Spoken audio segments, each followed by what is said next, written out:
make decisions quickly. It's sort of like it's, like snail's pace as far as making decisions, and particularly about emotional decisions or personal life. But I really like this person. There's lots of laughter between the two of you, and I think that's something that's been missing out of your life for a very long time. So it's nice to see you smile. Right. What's that? I think you're absolutely right. Yeah, and it's nice to see, isn't it? And it's nice to feel you laughing again. It's like we're taking layers off you of some pretty hard years that you've had. And I'm not just talking about the last few years, I'm talking about a lot of years that, weren't exactly a bed of roses. So this is really nice. Look, I think this is going to lead into a really happy, committed fairy tale. You'll get the fairy tale ending, the happily ever after, and it's about time and it's well deserved. It's interesting because I feel that they've got lots of skills that they haven't shared with you yet. It's sort of like it's like peeling back the layers of an onion, but in a very sweet way.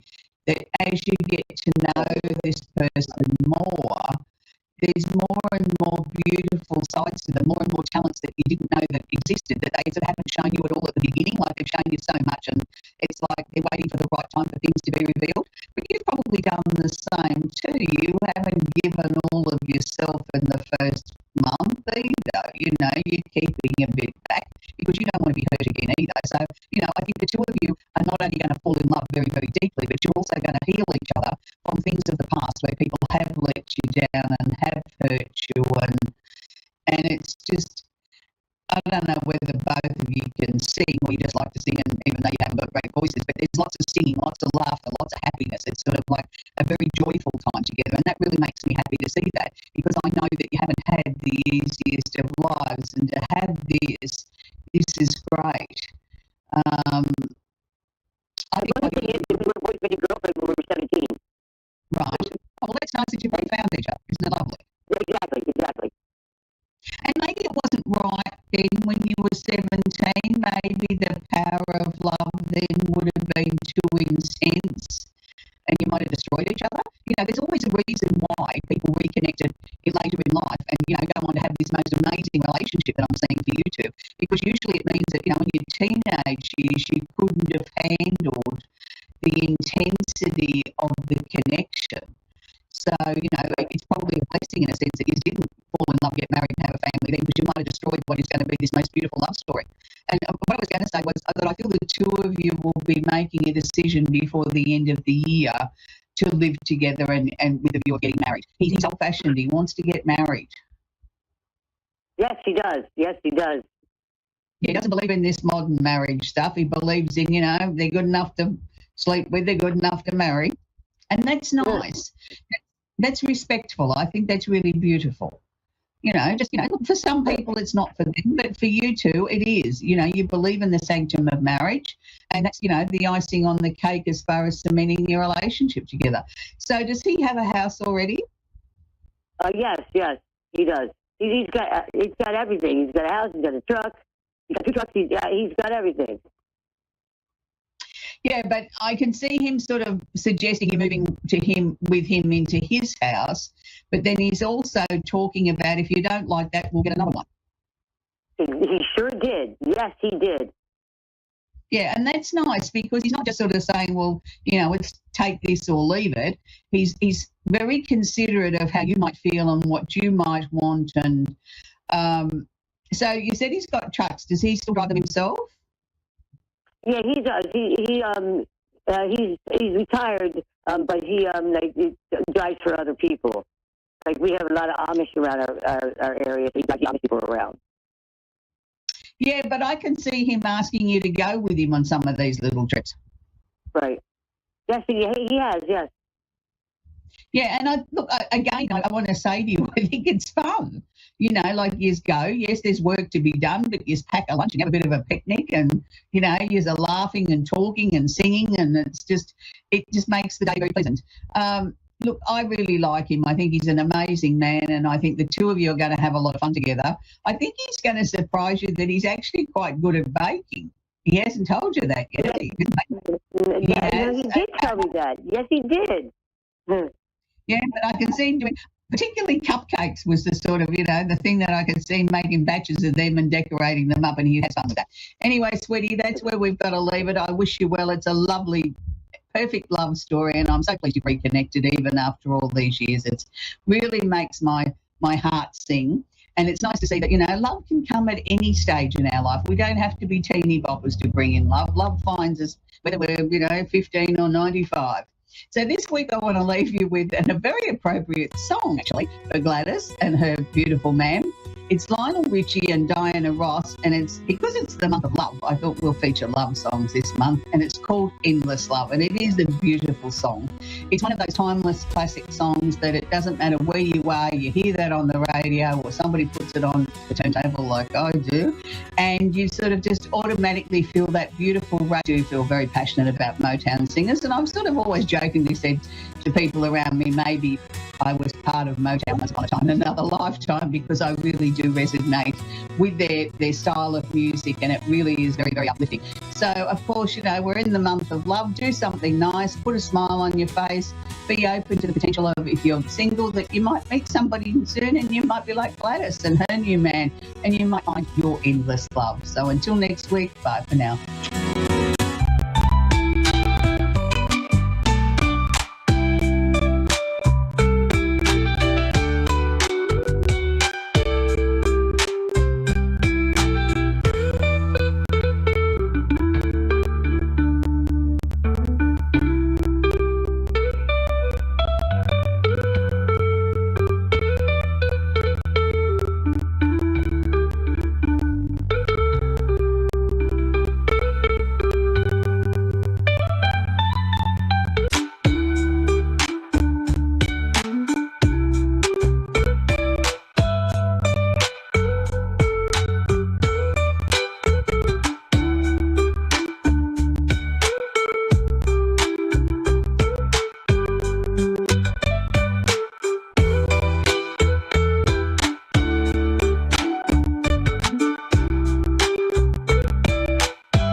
to A1R Psychic Radio, Earth's #1 psychic radio network, and watching Moonstruck TV, enlightening television.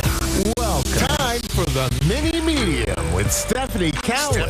Live from TarotWithSteph.net. Connect direct. In North America, dial 888-454-2751. In London, 20-3519-2158. In Sydney, dial 02-8488-3147. Or online, contact us through our Facebook page, facebook.com/psychic radio.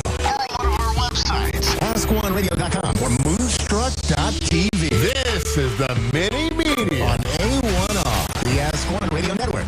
All right. Hi, guys. Welcome. Happy Wednesday. Happy Hump Day. And happy New Moon Day. And also, happy Chinese Lunar New Year.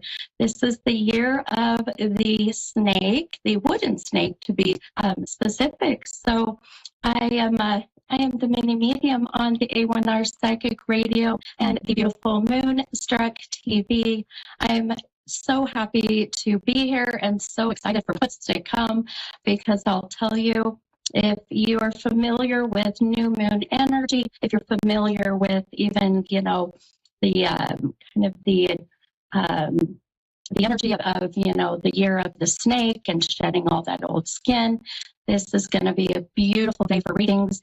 And the veil between us and the spiritual realm is so thin right now. I've had some beautiful connections today, so I cannot wait to see what happens with the colors. And then shortly after my podcast tonight, for some of you who may know, I do about a couple hours of free readings, and that is on my YouTube channel, which is Mini Medium 75.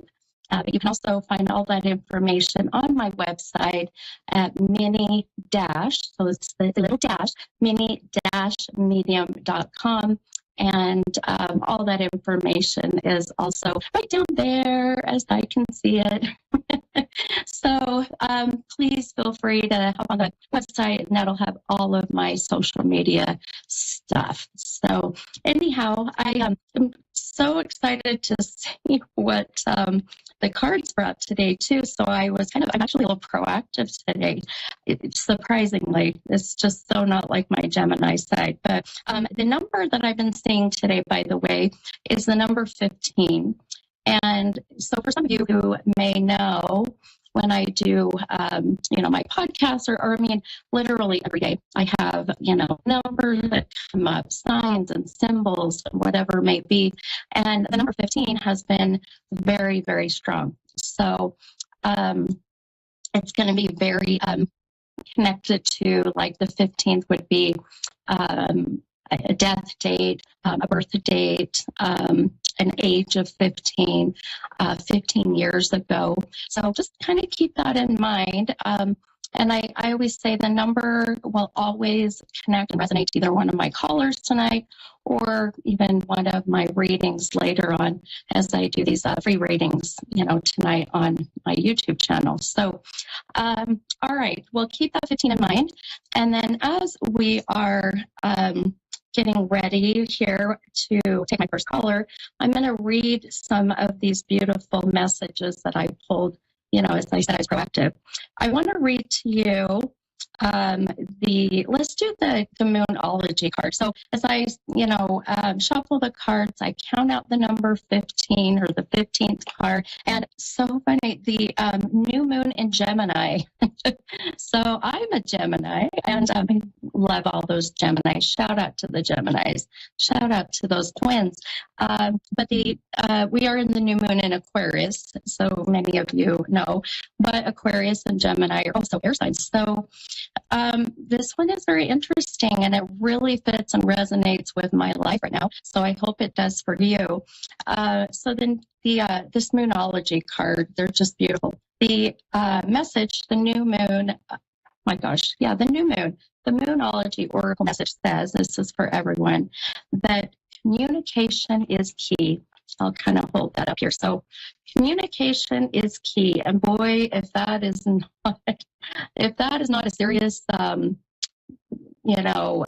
truth. I don't know what else is right. So you can see the beautiful card here, and the new moon in Gemini. So, and as many of you know, the new moon is where we're at that cycle of manifesting new things. So if your message is communication is key and you are wanting to manifest new things in your life, well, I suggest that you have some good communication, not just with, your family, your friends, but also have that beautiful communication with yourself, with your spirit guides, with the universe, or whoever you feel that your maker, your higher power is. And, I'll tell you, communication literally is key. And so I hope that resonates with many of you. I know it sure does for me. So now the other message I wanted to pull was an affirmation.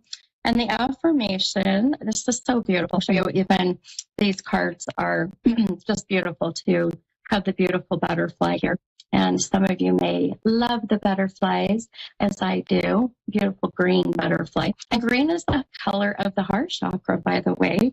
And this card fits beautiful with opening up the heart chakra.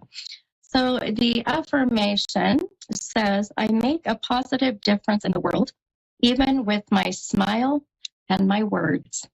Boy, I hope that comes across to all of you when you hop on my show, and or any of the amazing and gifted readers that are with A1R Psychic Radio and Moonstruck TV. We really do this to make a positive difference, to spread, that good positive energy, because it is a ripple effect, my friends. When you put it out there, it is a ripple effect. So keep it positive with love and light and good energy. And I'll tell you, just a simple smile and a simple hello makes a huge difference, right?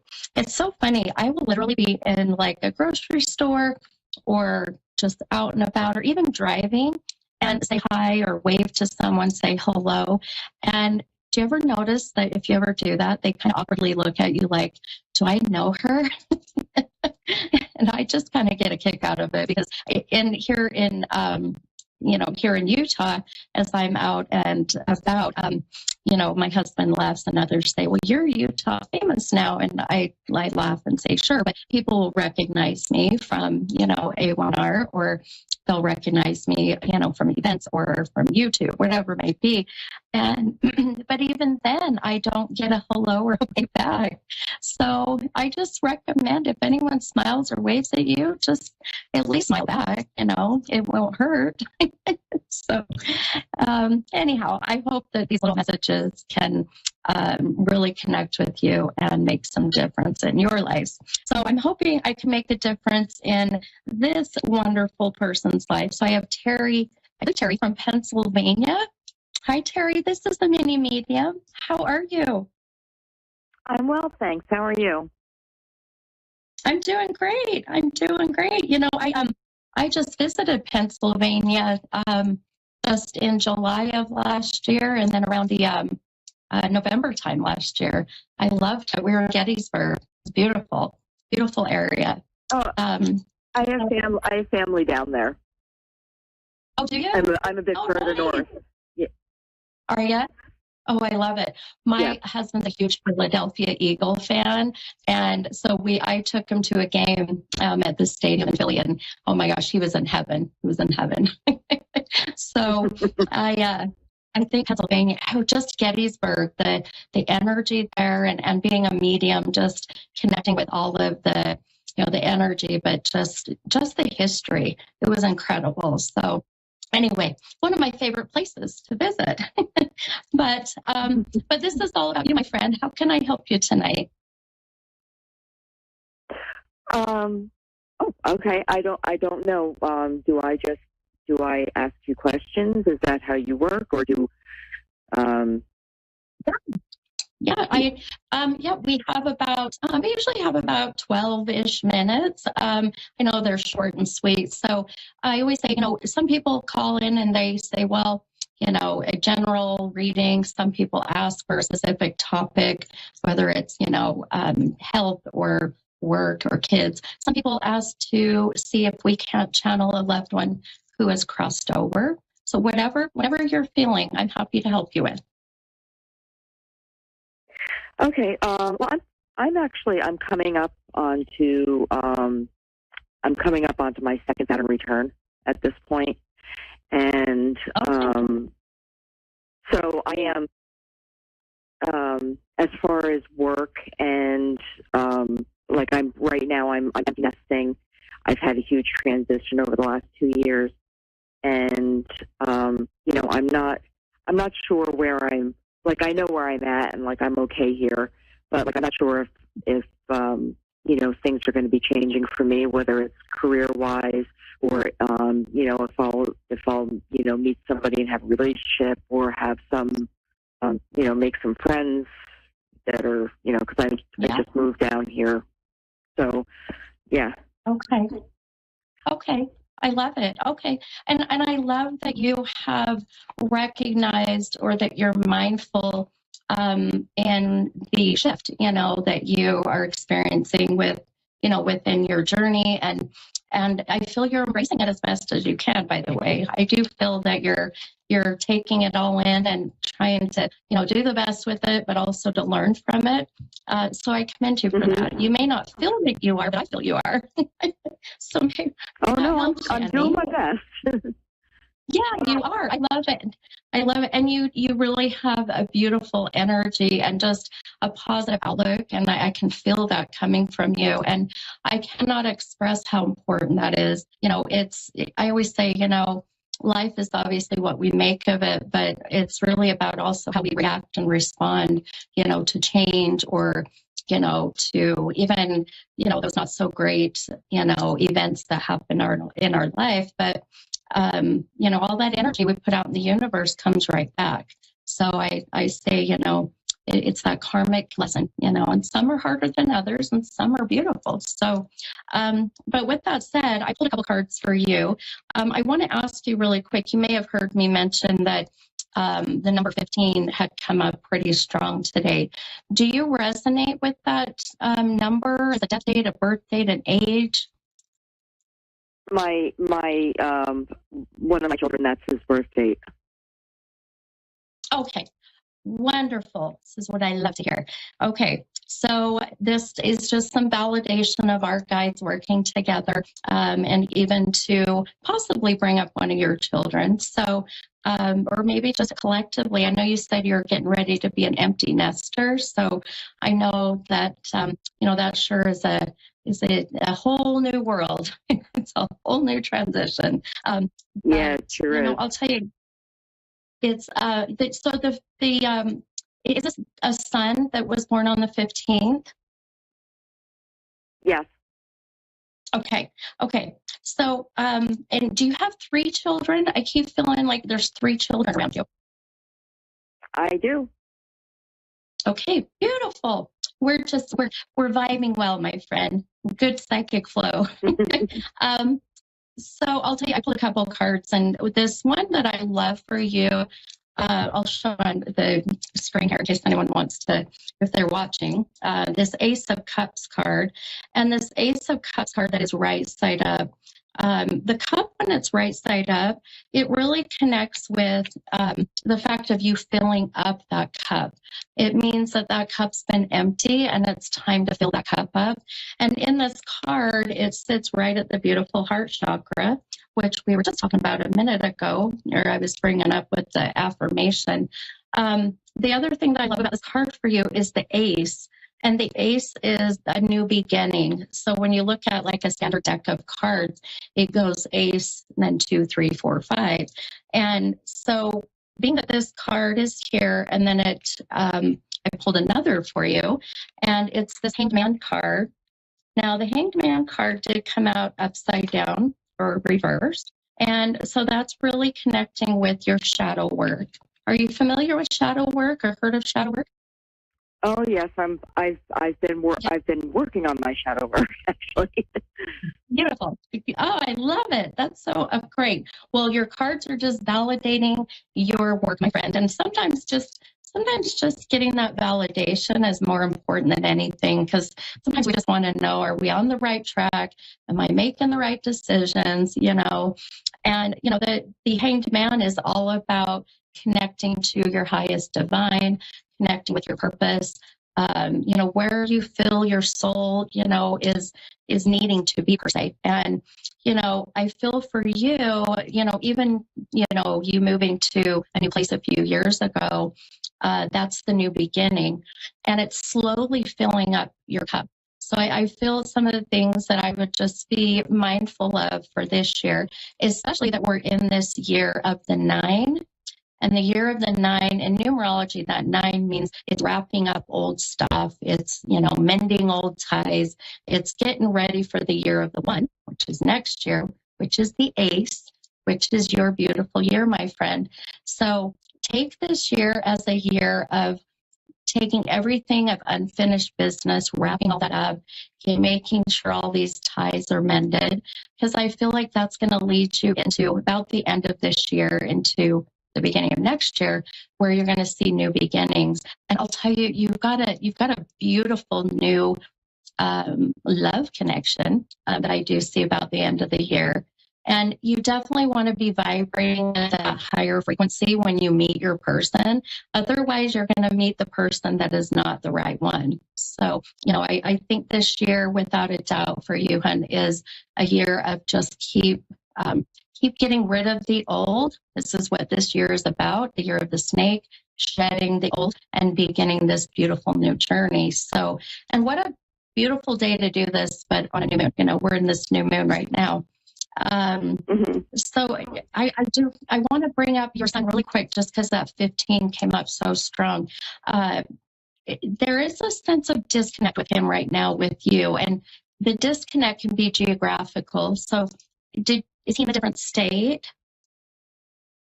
No, he's in the same state, but he's going through it right now. He's going through some things, and I'm just giving him space to go through it. Perfect. That's what I was hoping you would say.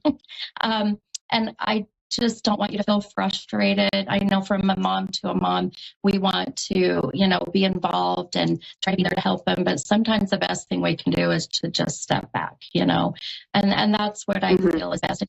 You're doing that. So, I would say, all in all, my friend, this year is going to be a year of growth, but also a year of some hard changes and choices of letting some people go from your life, cutting some people out. Now, this doesn't mean that you don't love them, that you don't want them in your life. It just means that you're not going to allow for their energy to affect yours any longer. Does that make sense? Yeah, I actually had a chat with myself about this over the holidays, and it was a tough holiday season for me. And then I said to myself, nobody's responsible for me but me, and for me to let myself be upset, that's just silly. So I made up my mind that from now on it's about me. I'm a grown up. My kids are grown up. And, they're not required to take care of me. And, right. So it's just a matter of, like I said, my youngest one moved out last January. And since then, it's been coming to terms with, okay, I'm by myself for like the first time in, 40 years. And, it's just been adjusting. Oh, yeah, for sure. For sure. And like I said in the very beginning, just kind of validating the fact that you are adjusting, I feel just beautifully, my friend. And so, I hope that this helped you and hopefully, gave you some, advice or some guidance. And sometimes just validation that you're doing great and you're exactly where you're supposed to be. Yeah, well, that's good to know. Can I just ask you, like, with my work life, is there am I staying where I'm at, or am I going to change positions, or am I going to would it be best my best interest to look elsewhere? I feel for at least this year, I would not make any big changes just because you have so much going on already. But I feel the new year, next year, the year of that 1, right, is the year of where I feel the new beginning of work will come in. And even, about second quarter. So what's that? April, May, June. So I would say stay put for a little bit until you are feeling a little bit more balanced this year. And then I would say definitely next year start looking into something different. Only because I feel where you're at right now is just draining you. If not anything, it's boring you. If that probably sounds awful to say, but if that makes sense. Yeah, it's not boring. It's just that it's not challenging either. So challenging. Yeah, exactly. Yeah, exactly. Yeah. All right, my friend. Well, I gotta grab my next caller, but please feel free if you're up tonight on my YouTube channel. I will be on doing a couple of hours of free readings. Feel free to hop on and let me know who you are, and we might be able to continue this. All right, terrific. Thank you so much. Okay. All right, you're so welcome. Take care, and sending you much love and light this year. All right, thank you, you too. Okay, bye-bye. Bye-bye. All right, guys. Okay, perfect. We've got time for another caller, and this is Dominique from Texas. Hi, Dominique. This is a mini medium. How are you? I'm okay today. Yes. How can I help you tonight, hon? I guess a general reading on making sure I'm stepping in the right path at the right time. Okay, sure. You got it. I'm having to make some changes in my life, and I don't know. I'm a very kind of emotional person, so I tend to react to things. Sure. Okay, sure. Yeah, absolutely, hon. Let me see. I'm going to pull a couple cards for you as well. See what maybe cards will give us a bit of some validation. Are you a water sign or an air sign? Water. Water. Yep. I figured that's the first one I saw. All right. Couple things. So, in a general sense, but I'll try to. You've got a lot coming in. So, let me ask you really quick again. I don't know if you heard me earlier, but I pick up numbers. Numbers come through to validate certain things that will connect me with my callers, or later tonight when I do my free readings on my YouTube channel. These numbers will be very specifically connected to somebody. But the 15 has been coming up pretty strong, which would be like the 15th of a month as the death date, a birth date, the age of 15. 2015. Does this name or number resonate with you in any way at the moment? Yeah, it does. Okay. How do you connect with that number, hun? My stepdaughter was born in 2015, and 2015 was a really rough year for me. Okay. So this is where I want to kind of talk about. We got about 5 minutes, I know, but I'm going to tell you. I would love for you, if you're up tonight, hon, here in about an hour and a half, I'm going to be on my YouTube channel giving some free readings. I would love to continue just because you have a lot of stuff. But in the 5 minutes I've got here, the 15 being connected to such a big shift in your life, like you had mentioned, I do feel this is where kind of the milestone, if you will, or the pinnacle moment of change happened. Or started, I should say. And so, I love that you're an emotional being. I want to tell you, water signs like the Pisces, they're very much meant to be emotional. That's just who you are. So don't ever apologize for that, because I'll tell you, I would rather see someone express their emotions than keep it bottled up. Okay. I think the biggest thing is how you come across, right? It's how it comes across. So you're very passionate. I can feel it. You're very protective. I can feel that. Also, this year, as I was mentioning to my last caller, it is the year of just wrapping up old stuff and mending old ties, so that when we get into next year, which is the year of the one, that's the year to start new beginnings and to start fresh. And it will feel so good to you, my friend. It will feel like, all right, I got a new fresh start. Let's just, hit the ground running. So I don't want you to really, because I feel for this year, I wouldn't say do too much. Just take some time to, focus on who you want to have in your life, who's not worth having in your life, what situations that you've got to just be done with.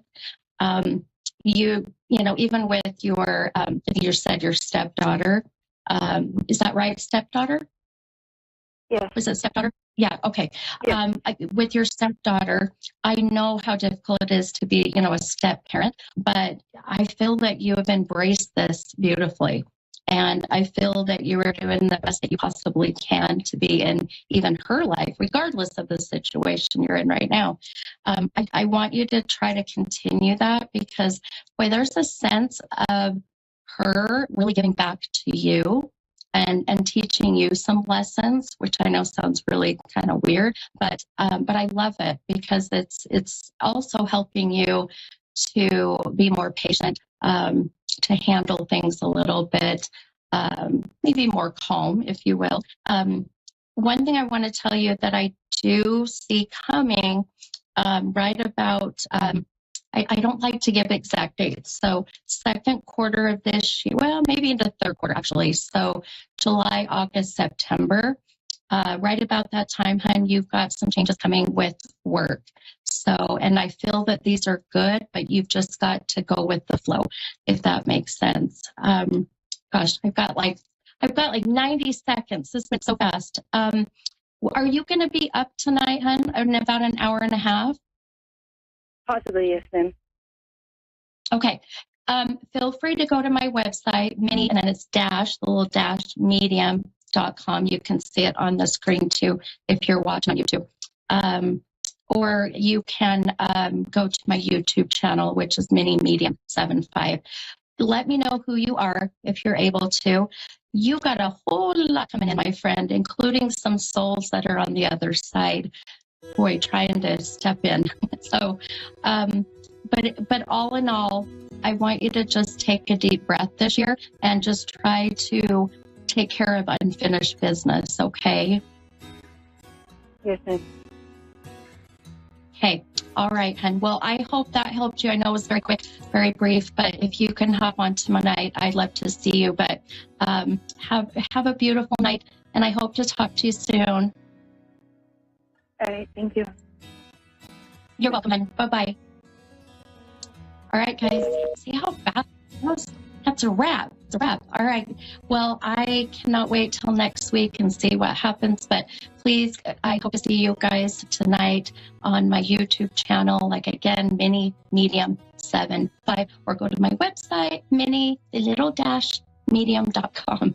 And I will see you guys next week for sure. Okay. Bye, guys.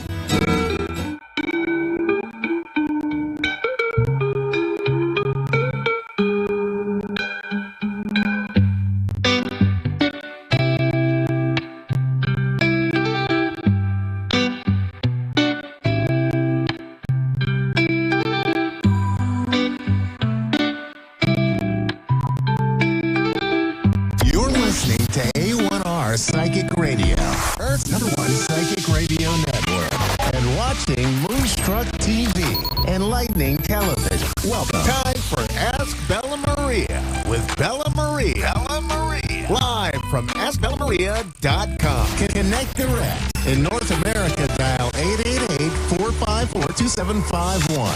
In London, 20-3519-2158. In Sydney, dial 02-8488-3147. Or online, contact us through our Facebook page, facebook.com/psychic radio. Or one of our websites, ask1radio.com or moonstruck.tv. This is Ask Bella Maria on A1R, the Ask One Radio Network. Thank you. Okay, well, that was a great introduction. I am Bella Maria, and I am the celebrity psychic for California, of Northern California. So I've been doing this for over 20 years, and I've had this gift my whole life. But this has been something that I've been doing for a while. So my name is Bella Maria, and you are listening and watching Ask Bella Maria on Moonstruck TV and A1R Radio, Psychic Radio. So I'm so looking forward to doing this show. This has been something in the making, and I'm glad to be back on A1R Radio. I was I was on this station when I first started. So it's nice to go back and come back and be here and do this, I guess, the way that I needed to. You know, I've grown and I've done so much in these past lot of years. It feels like a short period of time, but it's been a really eventful time. I'm a mom, I'm a wife, and I've seen my kids grow. I homeschool them. And so for me, it's just really, really cool to go through this experience as a certified psychic medium. And I'm a certified spiritual romance coach. My learnings have been all kind of based on what I have experienced and what I've worked with my clients, but it's just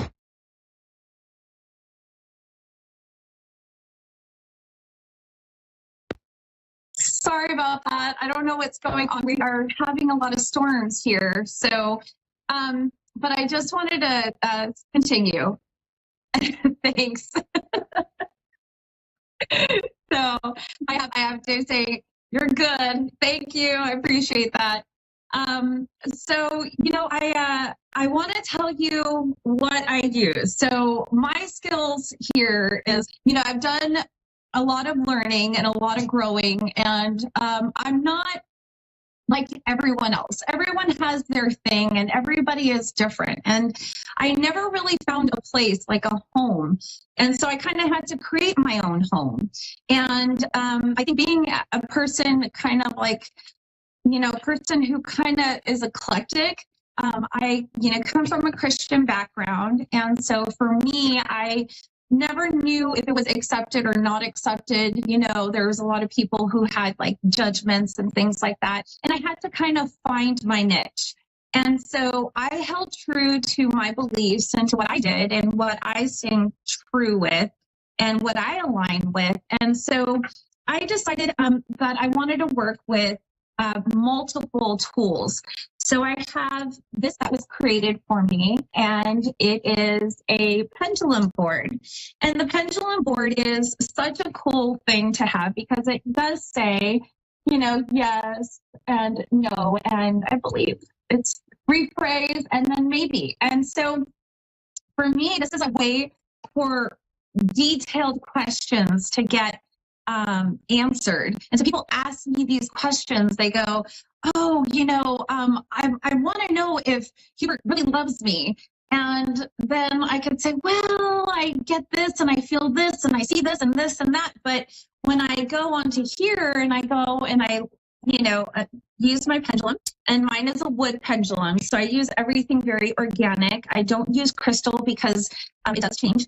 But, you know, I go on and I do this and I connect and I say, you know, God, Jesus, Archangel Michael, love, light, and peace. And then I kind of just do my little message and prayer, my blessing to protect myself. And then I say message from the light of truth and clarity to those who seek the truest path.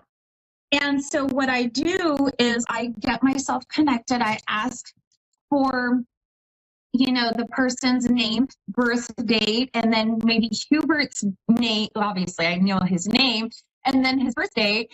And then we start with the questions, and then we get into it. And that's what I found was like really, really good for me, and it worked really well.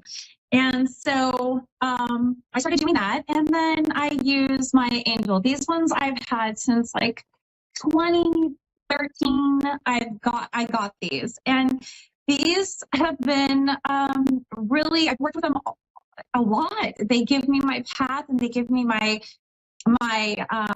understanding of the person. I kind of can do the reading, and then it's like almost like a confirmation when I pull the cards after. So I think what I want to do, and because we're really cut short, and I'm so sorry, today I might not be able to do a reading, but I am going to pull some cards. I'm going to pull a card for everyone who is listening.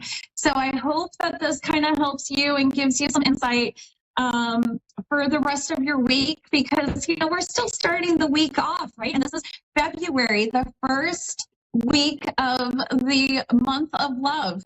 And so I have a card, and then we're going to talk about one superstitious thing for Valentine's. So let's pull a card real quick. Do we have time? Are we good?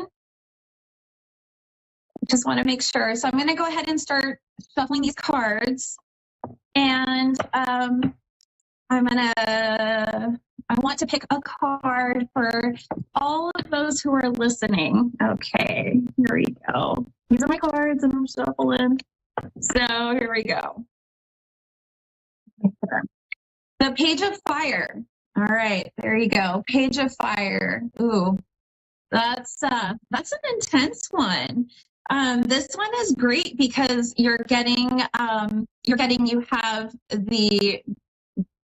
the dragon, and you have it looks like he's extending out, so that's really great because this is like new endeavors, exciting opportunities, keeping things like fresh and new, and being out there and putting yourself out there. So the month of February, we kind of are going to be doing that. You know, we're getting ready for spring. We're getting ready for new love. It's the new season, right? Because every season has its thing.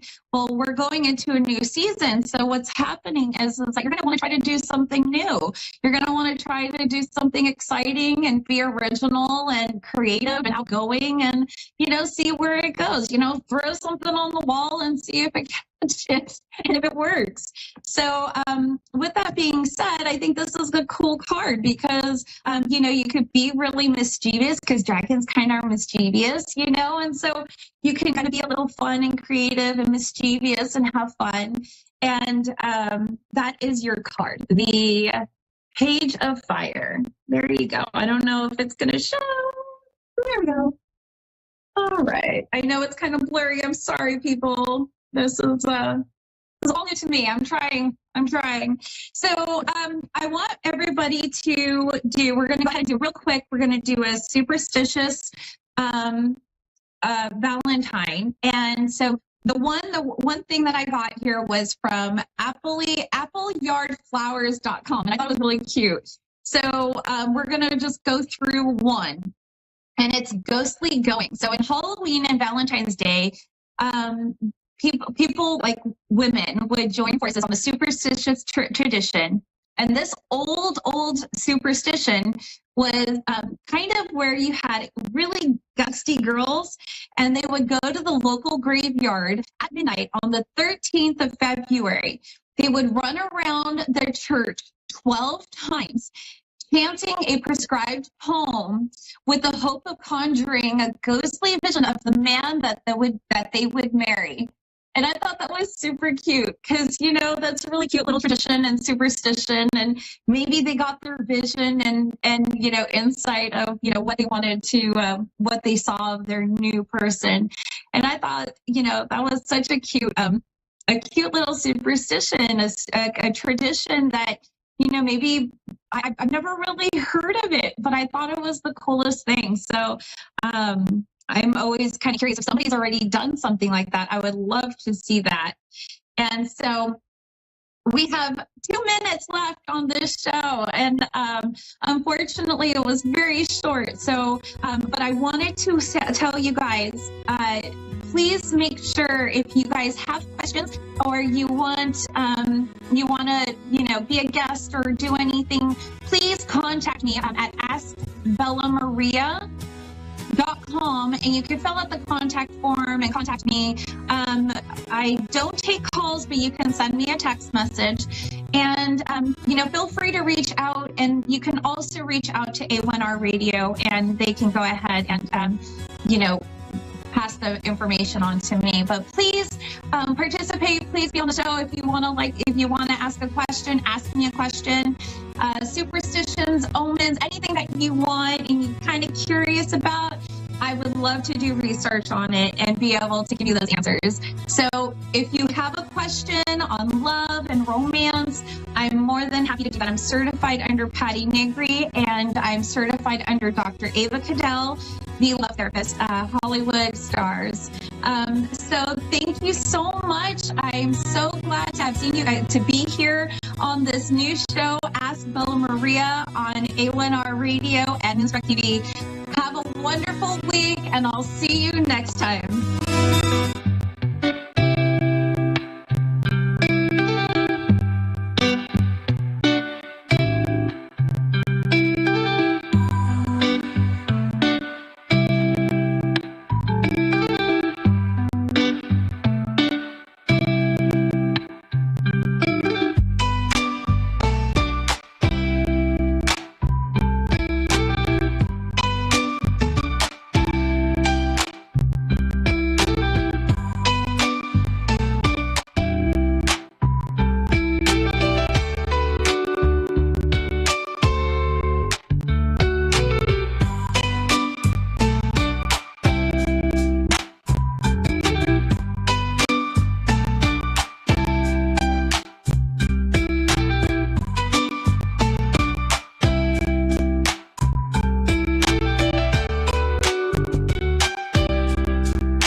listening to A1R Psychic Radio, Earth's #1 psychic radio network, and watching Moonstruck TV and Lightning Television. Welcome. Time for Insights with Solaris with Jennifer. Live from Solaris.1. Connect direct. In North America, dial 888-454-2751. In London, 20-3519-2158. In Sydney, dial 02-8488-3147. Or online, contact us through our Facebook page, facebook.com/psychic radio. Or one of our websites, ask1radio.com or moonstruck.tv. This is Insights with Solaris on A1R, the Ask One Radio Network. Hello, everyone. Welcome to another episode of Insights with Solaris, where I'm your host, Jennifer, a tarot reader for over 10 years, with over a dozen other healing modality and certifications from sound therapy and Reiki mastery. At the end of the day, I simply say I am a channel of spirit, bringing messages for those who find me. And if you have joined us before, you always know that I start out with a message for the collective. And this is just energies to be aware of as we go over the next 7 days. So from today, for the next 7 days until the next week, the next show. Again, these energies are going to be the themes of the week, but it is going to affect every individual slightly different. But as we know what to expect, that can help us navigate a bit more. And it does seem like many of us are feeling a little bit, how to put this, new, unprepared, even a little bit naive in some situations. So we may be placed in some situations which seem to be new, and is really forcing us to look into our emotions a bit. There's lots of energy here for creativity, for intuition, which is very good if you want to step into that a little bit more, especially if you need to step into sensitivity to help solve some issues that you have coming forward. That is all going to be a great week to do that. Also, if you're wanting to connect with a partner a little bit more, I see that they're having some flirtatious energy, really allowing the communication to come through very clear. But as we go into the 5 to 7 days from now, I'm seeing a lot of people coming up with a sudden ideal that you just need to go out and start. Fantastic. If you get this ideal, write it down, because it's going to help you. It's gonna spark a lot of creativity in the future. It could also be challenging information that you've received at the beginning of next week. I'm going to pull one more card on this just for some clarification. So yes, as we go into next week, particularly Monday and Tuesday, do be prepared for some obstacles, things that may need to be situations where you need to come up and have a bit more inner strength to deal with those situations. But the rest of this week seems very good. The emotions seem good. They seem balanced. You're feeling like you're in control. There's structure and discipline. And I don't see any concerns besides the beginning of next week. And I do see the weekend as a very good time to have positive changes, have some happy times coming forward, and a real indicator for those of you who are wondering, who are about to change paths or thinking of changing paths. There is going to be confirmation from you over the weekend on saying like, hey, you are on the right path. So wait for that. If you are about to change careers or move, or you're wanting to enter a relationship or anything of the sorts, you're getting confirmation this weekend. But be prepared for possibly bad news at the beginning of next week. It's not going to be anything really life-altering or changing. It's just going to be a bit more stress than it should be on a daily basis. And now we're going to go to our caller for tonight. So we have Suzanne. Hello, Suzanne. How are you? I'm good, thank you. So what kind of answers can I give you tonight? What type of questions do you have? Not really. Nothing.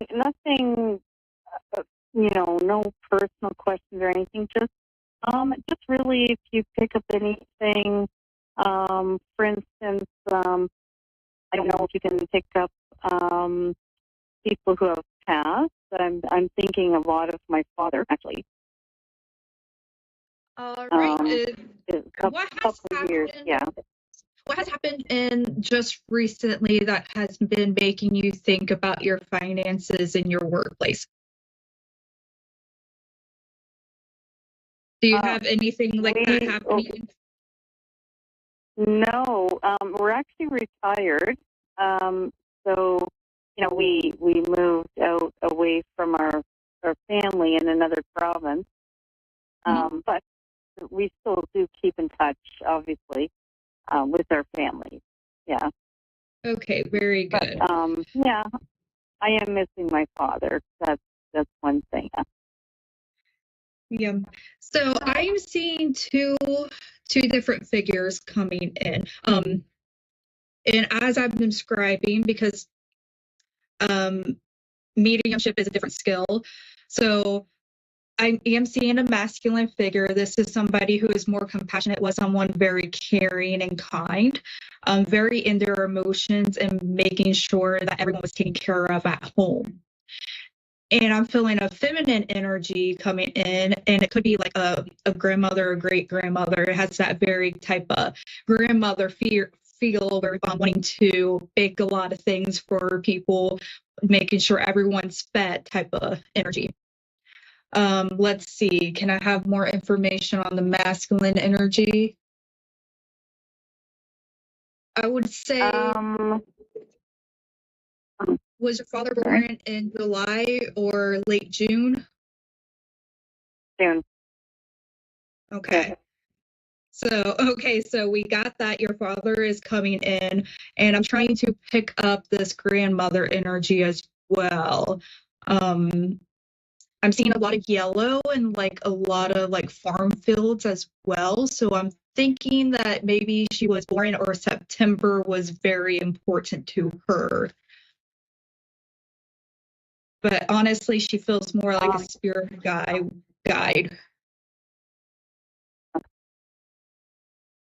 Okay. Does that Yeah. give any feels? Well, she was born in April, in Ireland. So I don't know if that's, but I'll put yes, that we on were the very side close. for now. I'm gonna focus on the father since you're asking about him first, and we'll come back to see what this information is coming as. And so, what Perfect. information? Yeah. So it does seem like there's been some clarity trying to come in about the family. This could mean a lot of different things. I'm not seeing like any terrible information, but it just seems like trying to bring in clarity to help build more happiness. And that can come in when we have those type of longings because we miss people. But yeah, I think he's coming in to really just help create love, create happiness. Also, possibly to bring you a new hobby if you've been a little bit bored lately or like, hey, I think I want to do other things. I feel like he's going to be pushing you to try new things, especially as it becomes warmer, to really connect with other people, whether that's, I'm really seeing like farmer markets and craft shows type things. So like marketplace energies where you're just like, oh, looking at all the things and just very excited about being around people and looking at all these different trinkets and things. As we are moving forward a bit in the future, I do see him trying to connect to you within your dreams.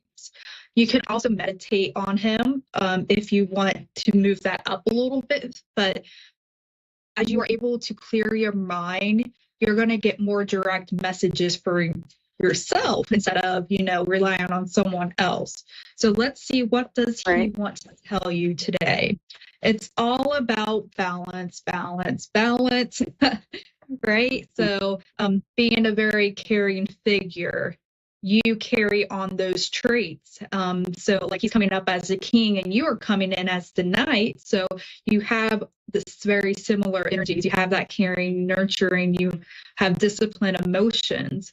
It is important that you keep balance because I am seeing that whenever you fall out of balance, perhaps you have some health issues start to arise due to stress or whatever.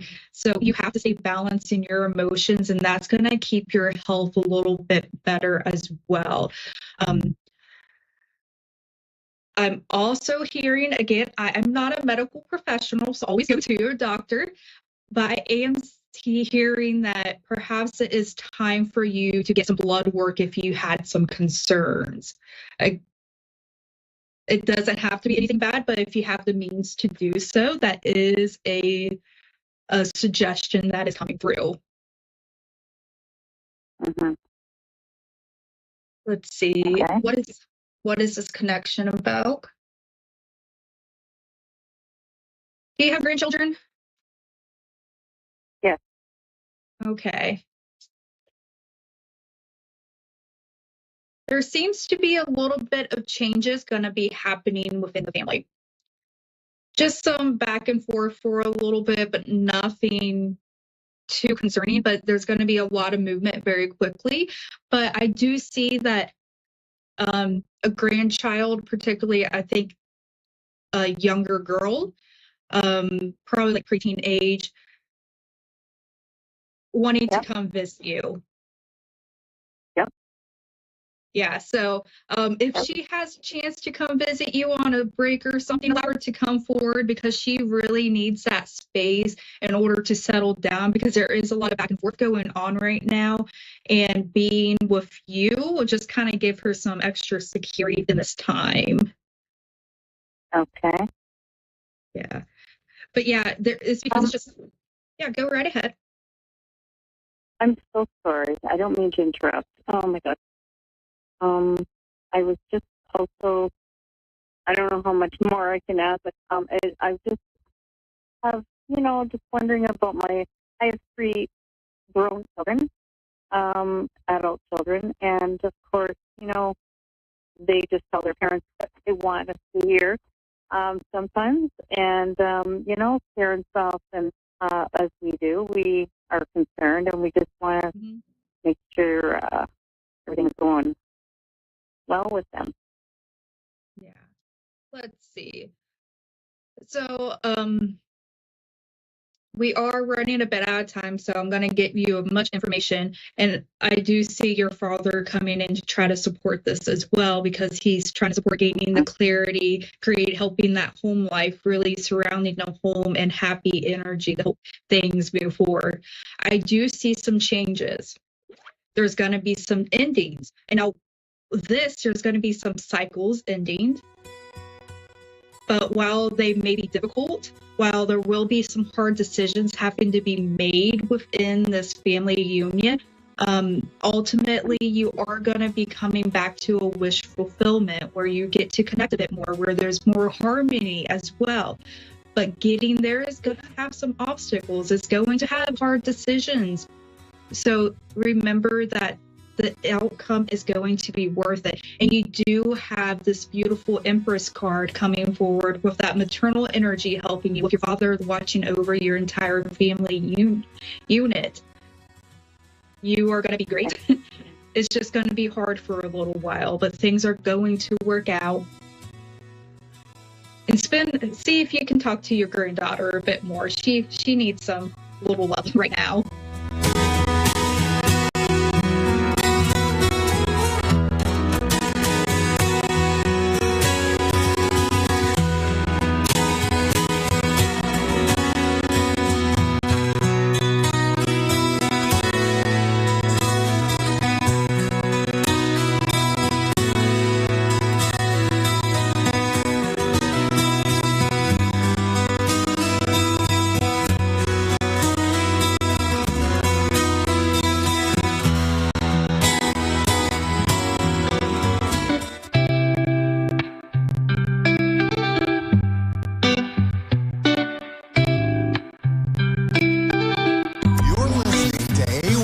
Psychic Radio, Earth's #1 psychic radio network, and watching Moonstruck TV and Lightning Television.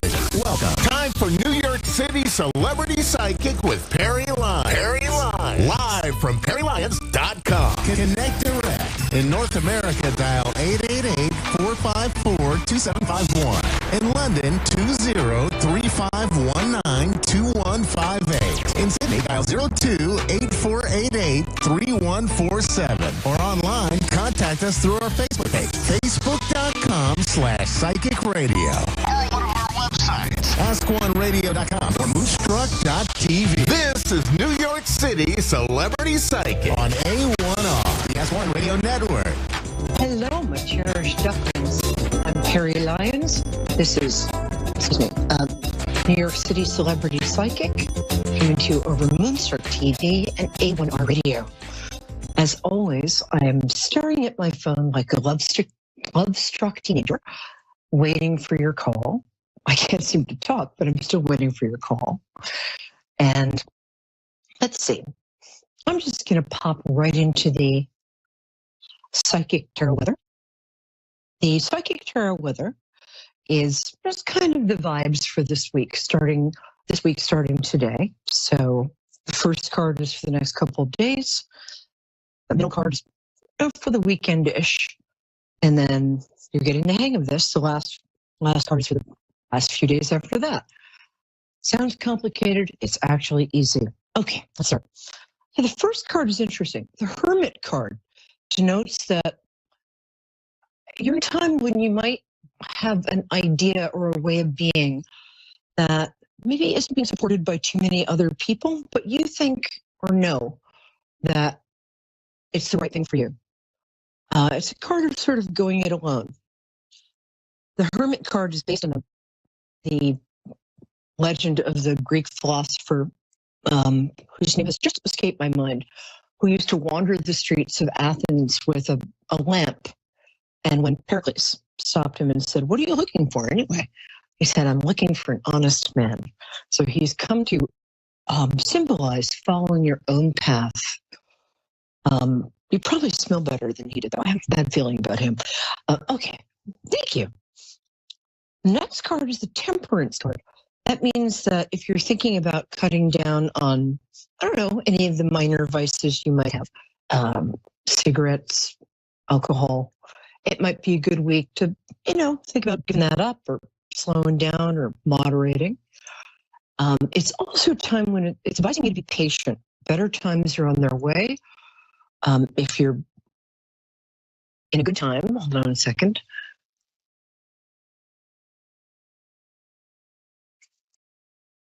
Sorry about that. If you're in a good time, just look around, appreciate it, and know that good times are great. And just to be patient and appreciate it while it's there. And the last card is a card I always love to see. It's a card of unexpected financial abundance. This might be the end of the week, might be a time that you get an unexpected check. You might, get a good tip from a client. You might, it's an unexpected bump in money. Just always nice. You might get a raise. So look out for that and let me know what happens. Okay. I'm waiting for your call. We have about a proven 92 to 97% accuracy rate. Pretty darn good. And let's see, today the moon is in Taurus. So you might be feeling sort of easy and luxurious. Good stuff like that. And while we're waiting, let's see, somebody wrote in recently and asked if I'd ever had any poltergeist experience. Poltergeist is a German word meaning noisy ghost. And traditionally, it's named for a ghost that sort of throws things around, basically. They pop up every 10 years or so in the news in New York or in England. I was working at a nightclub, and I already had some disturbances in the nightclub. I'd be sitting in the office booking bands, and the bulb above me would start to unscrew itself, and I would look up and say, "Stop it," and it would stop, and then it would go, sort of unscrew itself, and I'd say, "Stop," and finally it would unscrew itself till it fell on the floor. So that was weird. But the nightclub had a stage, and one night everything had been locked up, and really locked up. We had an alarm system. You could have gotten in there tighter than Fort Knox. And so there's a stage, and there were these bamboo chairs in the audience, sort of cafe chairs. So I went downstairs for literally 3 minutes. I came upstairs, and 9 of the chairs had been stacked in a pyramid on the stage. I don't tell people this much because they tend to think I'm fibbing or making it up. But it was just that time. It was one of the only times I ever had poltergeist activity. You might notice, Karen in Barnegat, New Jersey. I don't know, where's Barnegat? Karen, nice to see you. Yeah. Hello, darling. I'm here. Hi. Where's Barnegat? South Jersey. South Jersey, near Tom's River. Oh, is that near? My mom's from Glen Ridge. Is it near that? No, Glen Ridge is north. My mom used to go to Tom's River when she was a kid, though. So welcome. Nice to meet you. I like to connect to people through their birthdays. Hi. So when is your birthday, my love?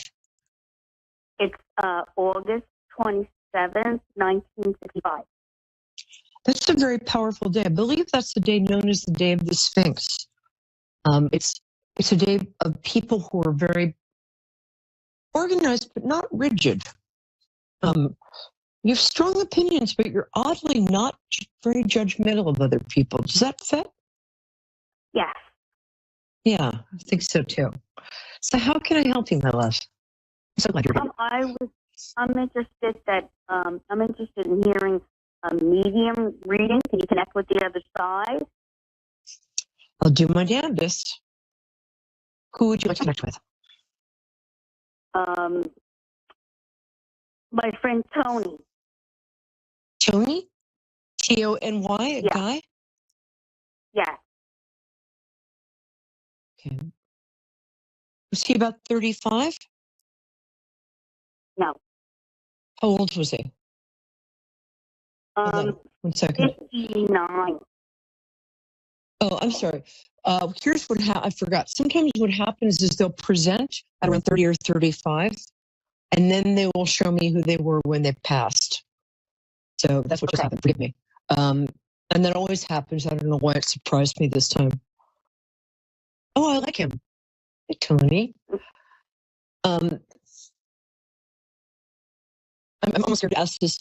Did he smoke cigars? Yeah. Okay, good. I've got the right guy. Hi, Tony. Thank you for showing up. Oh, he adores you. You guys were really good friends. Yeah. He's very generous. Very very expansive. He's very loving. Oh. Yeah. I don't know if you were more than that. I think he would have liked that because you're very pretty. But did you have kind of I don't want to pry too much, but he's got a lot of affection for you. And he likes your kids too. You have kids. I don't have kids. Oh, are there? That's weird. I'm not usually wrong about that. Huh. Okay. Let's move along. Did he I'm sorry, there are some kids around you. Maybe they're nieces and nephews. But it's definitely him. Did he have did he wear glasses sometimes? No. I've definitely got the right guy. Maybe the reading glasses. Okay, let me jump in here. You guys used to go to restaurants together. I feel like you spent really nice social time. And he also has a background in, I'm not sure if it's law enforcement. Something, hold on a second. He's very colorful. He tells great stories. And he's very expansive. He took you to a dinner one time on the water. Is that correct? No.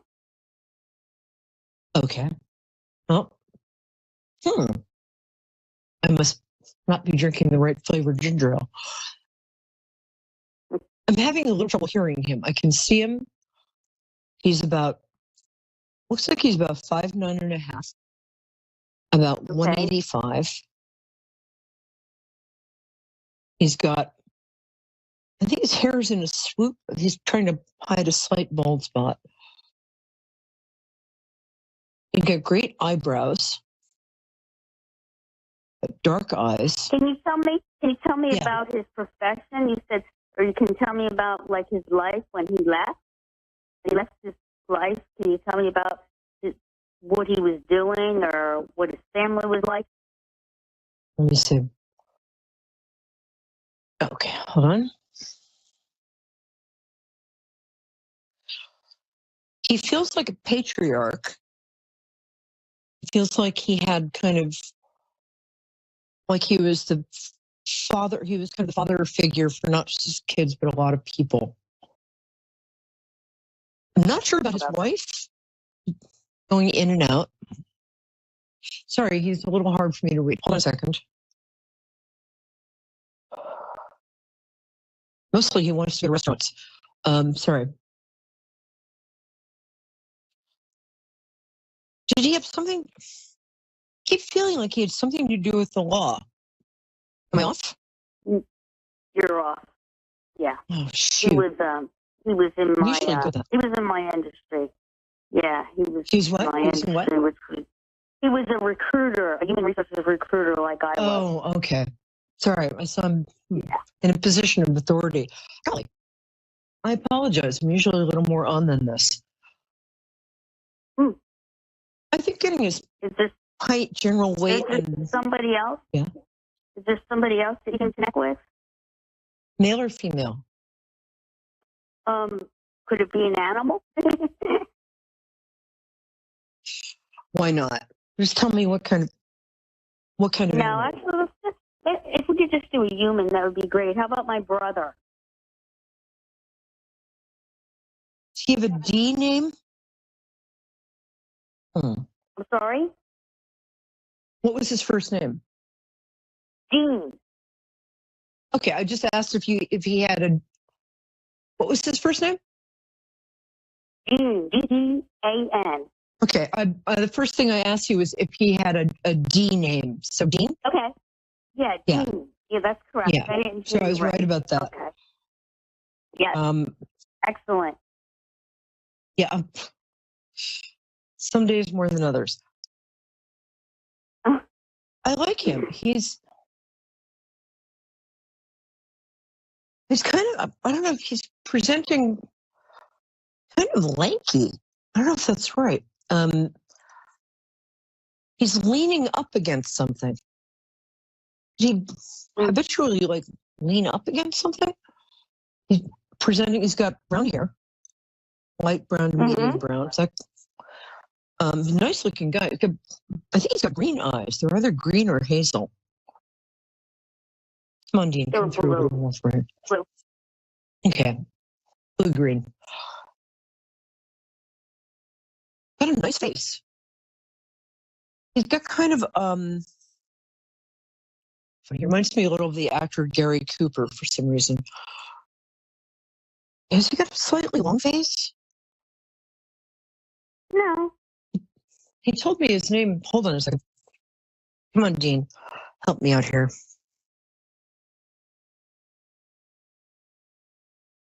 Oh, there we go. Okay, thank you. I hate asking this. I don't suppose he had a motorcycle, did he? No. Darn, I'm getting him, but I'm not getting details. Hold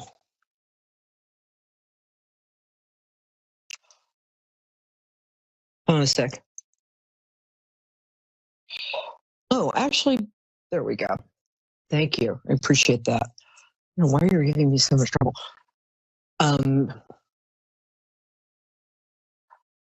Right, he's kind of a family man. He's kind of a normal guy. He's showing me he's wearing a suit. So he was in business of some kind. He's got kind of a slightly reserved aspect. No. Not at all. I'm sorry. I'm not, for some reason, I'm not getting him. I got his name and then he checked out. Forgive me. I'm usually really accurate. I don't know what's going on tonight. Hold on a sec. Let me see if I can get the first guy back. Let me get Tony back.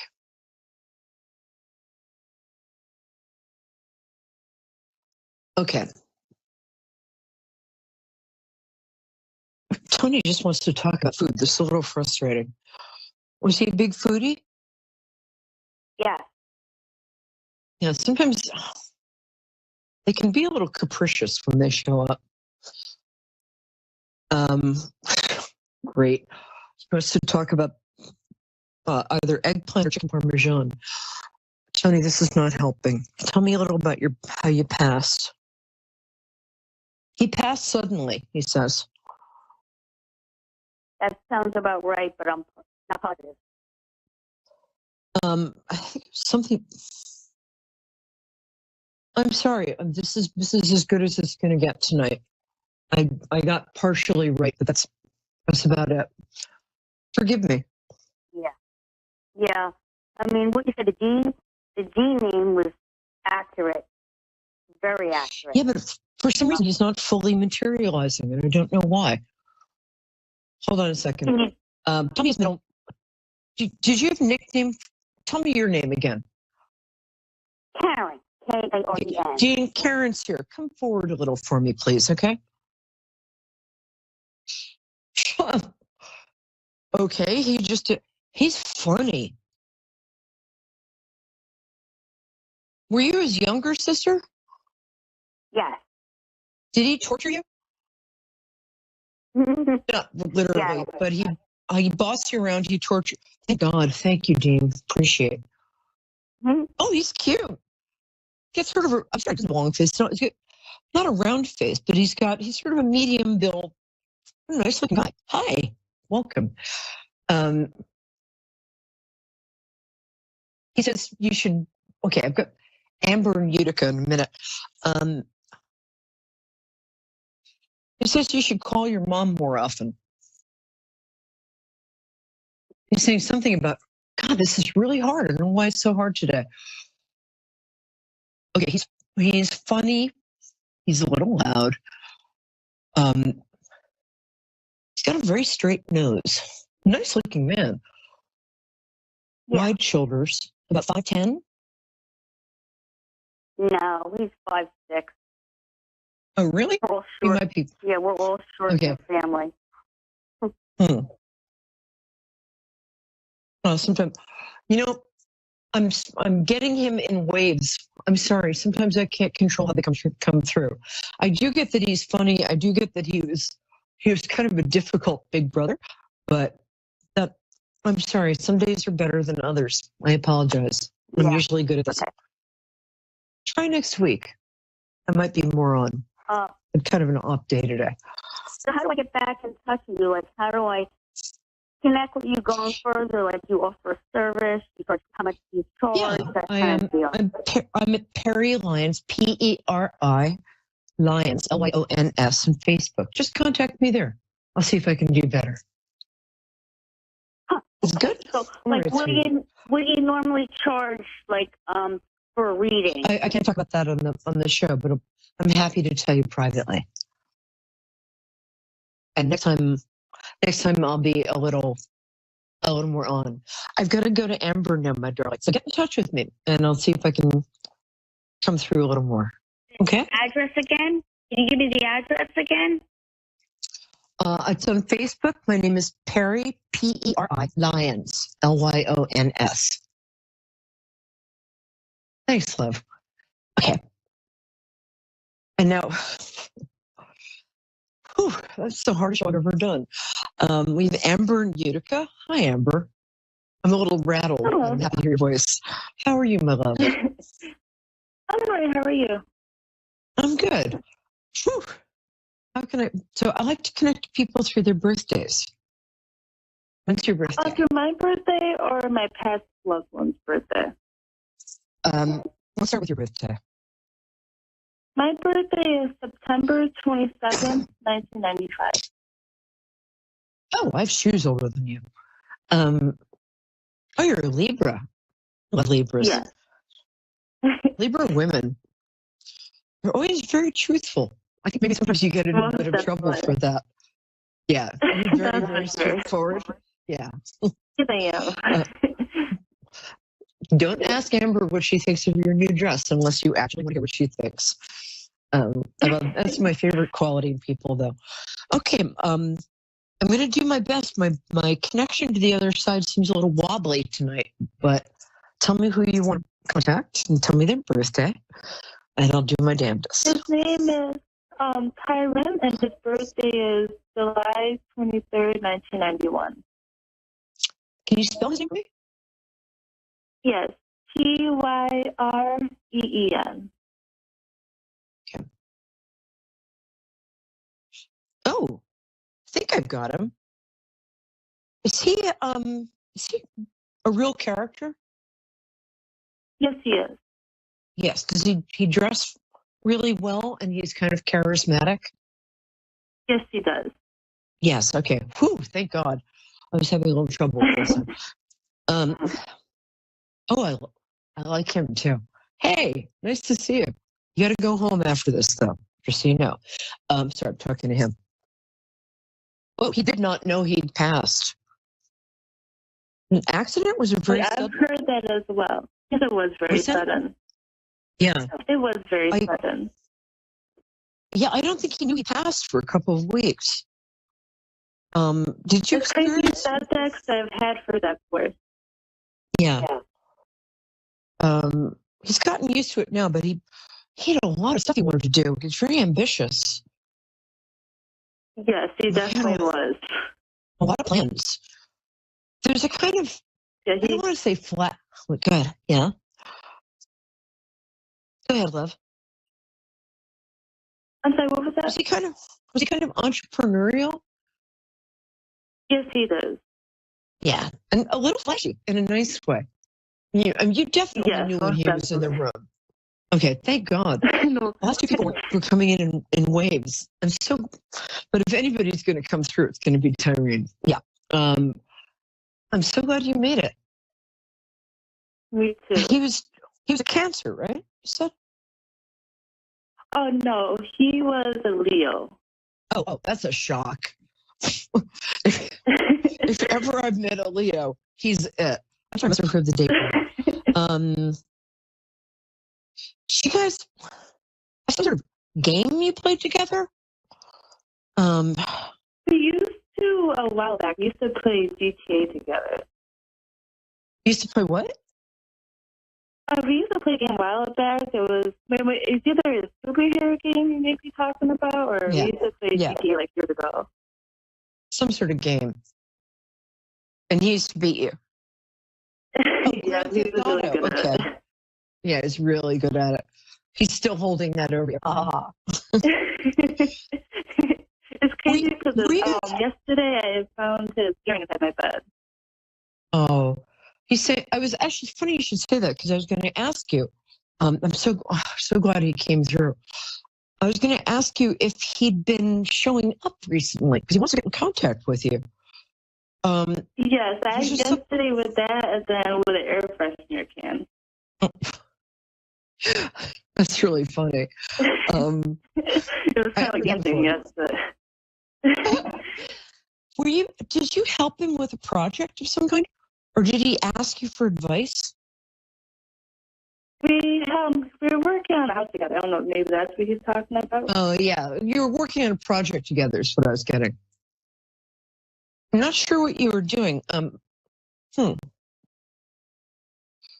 it's something to do. I don't know if you've been doing something like what you'd be doing for I don't know if you were decorating or I don't know what you're doing. I just got project. But there's something coming up that's sort of like that. Maybe can you help with me the out? house? Yeah.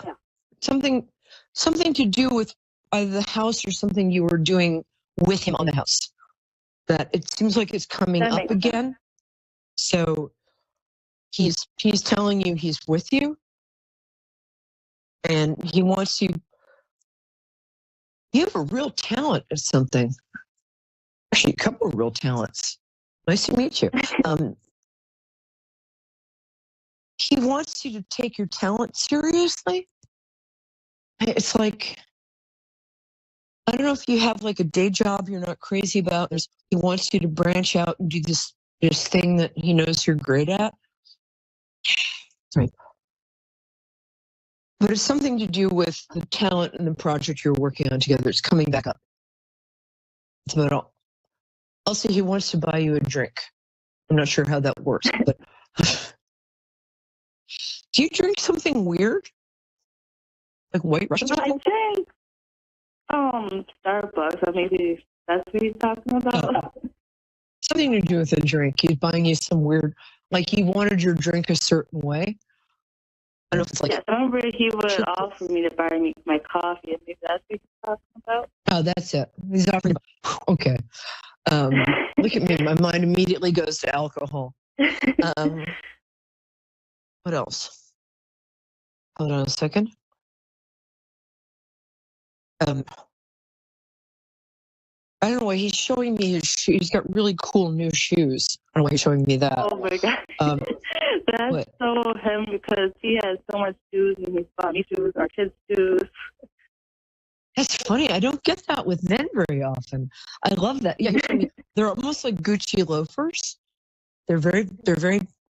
He's got flash. He's got style. Most definitely. Also, did he ever wear a diamond earring? Yes, that's what I had found in the bed the other day. That was crazy. That is crazy. And that's what he wants you. A, he wants you to have that. And B, he just misses you. I think he hangs out. He doesn't hang out with you in an embarrassing way, but he's with you a lot. I haven't been feeling him recently, but then recently, since yesterday, I've been feeling him more. Yeah, he's been around a lot lately. He's definitely helping you with something. And, you know, they like being given sort of tasks or jobs because eternity takes a while. And they like something to pass the time. So you can, like, give him a task to help you with.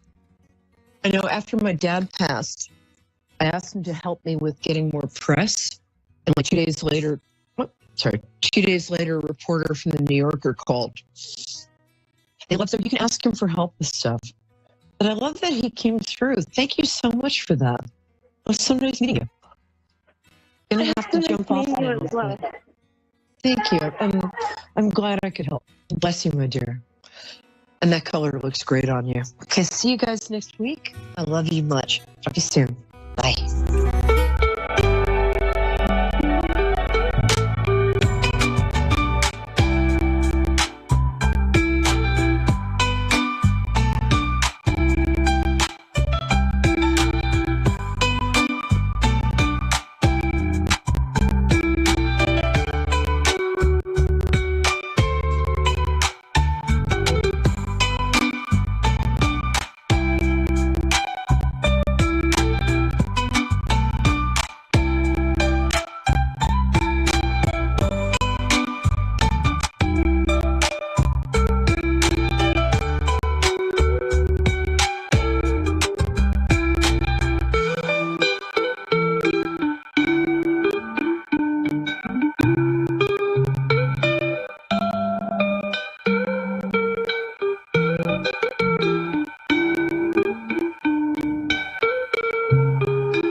listening to A1R Psychic Radio, Earth's #1 psychic radio network, and watching Moonstruck TV, enlightening television. Welcome. Time for Mystic Nick with Mystic Nick. Live from lightheartedmassage.com.au. Connect direct. In North America, dial 888-454-2751. In London, 20-3519-2158. In Sydney, dial 02-8488-3147. Or online, contact us through our Facebook page, facebook.com/psychic radio. Or one of our websites, AskOneRadio.com or Moonstruck.tv. This is Mystic Nick on A1R, the Ask One Radio Network. Good evening and good afternoon to my followers here in Australia, Tasmania, and to those that are across the other side of the world. So welcome to my show. This is Mystic Nick. So I'm here from Tasmania, Australia. You can find me. I have a page called lightheartedmassage.com.au. That's my website. I also have a page on Facebook. And you can find me as Mystic Nick on TikTok and on Instagram. So if you feel the call, you want to connect with me, and so I can help you with the reading, please reach out to me, send me a message through the page, and we can connect. So thanks for being here. How is everyone feeling? It's quite warm here in Tasmania. We're in our summertime. I guess in the other hemisphere it would be a cooler time of year. So today I feel drawn to doing, let's just check in and see if, okay, so I'm being shown, interesting. So this might be coming up for the next person. So I wait and see with the caller, but I'm actually seeing a wedding or a lady in a wedding dress. So I just wanted to check in, but I feel beautiful angelic presence around today as well too. So we'll wait and see what happens with that. It's always interesting doing these readings. You just don't know, and that's the beauty of just being in the moment, being very present and just allowing the information that Spirit wants to show and guide us to come in. And there's very much a surrender with this work. And, trusting in the process and trusting in what we're shown and the information that we're given. Fingers crossed that it connects, and it usually does.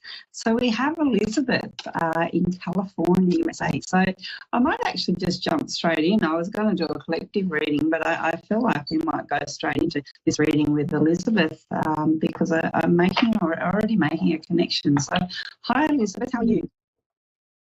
I'm okay. Thanks for doing the reading. You're very welcome. Thanks for calling in. We need people to work with as well. So I thought sometimes I'm sensing that you're from England, right? Or I'm actually from Australia. So there's a Yeah. Do you know where Tasmania is? No. Okay. So you're in California? Mm-hmm. Yeah. And been affected. There was some fires there previously. Yeah. Is everything okay? Yeah, everything's fine. I work for UCLA, and it was pretty bad Palisades, but everything's out now because of the rain, which is good. Yeah. So you've got this rain now. So that's See, it's extreme, the weather, isn't it? It's one thing to another. Mm-hmm. All right, so I've decided to jump straight in with reading because when I tuned in, what I was given was a vision of a lady in a wedding dress. So can you connect to that? Have you been married, or are you going through a divorce, or is there a marriage right now? No, May will be 7 years. Pardon? My husband and I will be celebrating 7 years of marriage. You are celebrating marriage? Correct. I am married. Is that anniversary coming up soon? Yeah. In May. Yeah. Yeah. Okay. So potentially this could be someone that's coming in for you from Spirit that's showing me the fact that you're having an anniversary that's coming up. It's a few months away, but yeah, I suggest that there's. So do you have is there a man, possibly a father or a man that would have passed that you know of? My dad passed a little over 21 years ago, but my sister just passed recently. Okay. On January 22nd. All right. Well, I'm sorry for your loss. It's really hard, to lose both of your family members like that. But I feel like the person that I want to work with first is your father. He's coming in, and as I say, he's coming in. Was he at your wedding? I was married many years ago, like almost 30 years ago, in '94. But I was too young. I was 22. But yes, he was there. On the second marriage, he wasn't, because he died in 2003. Right. Okay. So maybe that's the reason why he's showing me, because he's showing himself dressed up in a suit. Unless he was a man that dressed up in, for work, or was a man to dress up, or he wants to symbolise an occasion by dressing up in the suit. So he loved dressing up. He loved dressing up. Yeah. beautiful. That's showing. He's showing himself in his full glory, you know. But I do feel like it's the acknowledgement, particularly if he has passed, that he wanted to dress up for your wedding and be around in spirit for that as well too, which is a beautiful thing. So, you know, on those special occasions, it's nice to know that loved ones are there. Maybe not in the English. Okay. He's from England. My parents are, I'm also here, but my dad, my dad and my mom grew up in England, and I immigrated here. Yeah. Did you have? So the vision I keep being shown is another man that's dressed quite well as well in a suit, and I see this beautiful train around the dress, and then I see like a backdrop of a garden. So is that symbolic for a reason? Well, there was pictures taken, you know, of the first, you know, my first marriage. It was it was nullified because I became Catholic. But at any rate, there was pictures, and my husband at the time we did take pictures in the garden at a really nice park. Yeah. Okay, and that's what they're showing me as well. Beautiful, beautiful, beautiful. Yeah. So you must be. Are you happily married? Because they're giving a lot of focus to you and your wedding and being married. Well, I'm remarried now. I that was when the one that my father was at. That was Wayne, and he's married now. And but that, you know, that divorce, it was like a nullity. It was like a dissolution of marriage because we weren't married very long. We were very young. And then I took about 25 years to get married again. But I married someone I knew, especially someone I knew from high school, and he graduated in '90, and I graduated in '89. But and I have we've been together 10 years, and he works for Kaiser, and I work for UCLA, and he's just amazing. Yeah. He's great. And it is amazing. And that's why they want to bring this to your attention, because the card I just thought I'd just pull out a card and see what comes up, because what this is, you know, we're going delving back in the past. Obviously, your father wants to bring that to your attention and all of that as well. But it's a beautiful, happy occasion around that. The card I've got is about a positive movement forward. So this was, you know, obviously in your destiny, you talked about, you know, an old school friend, and you know, you married. So, you know, this was obviously meant to be, you know, case for you, you know, soul connection, a beautiful connection for you in your marriage. Again, and now they're bringing up the card that they're bringing up now is memories of love. So this is about all the memories that you share of love, and all of the happy times and all of those beautiful things. So there must be a beautiful connection. I feel like your father's a very kind, gentler kind of man. Would you say that would be true? Yes. He was my best friend. Very loving, yeah. And that, again, this is why he was very like encouraging and so supportive. And that, again, that's why he's here to show his support. He's showing the support for you as you've moved on in life, and the marriage and the happiness that this has brought to you in your life, because there is a sadness, there is a real, you know, loss that you've experienced with his passing and him not being here for you in the physical as well. But, you know, I guess that's why he's wanting to. Okay, so now he is actually bringing in there's a woman with, I feel like she's younger. I'm seeing her a bit younger, and she's got darker hair, darker straight hair. Do you understand who that may be? No, my sister was older than me. Just older? Okay. Yeah, 12 years older. Right. So my dad died very suddenly. It was like a massive heart attack. There was no warning, but my sister who passed on the second of my mom.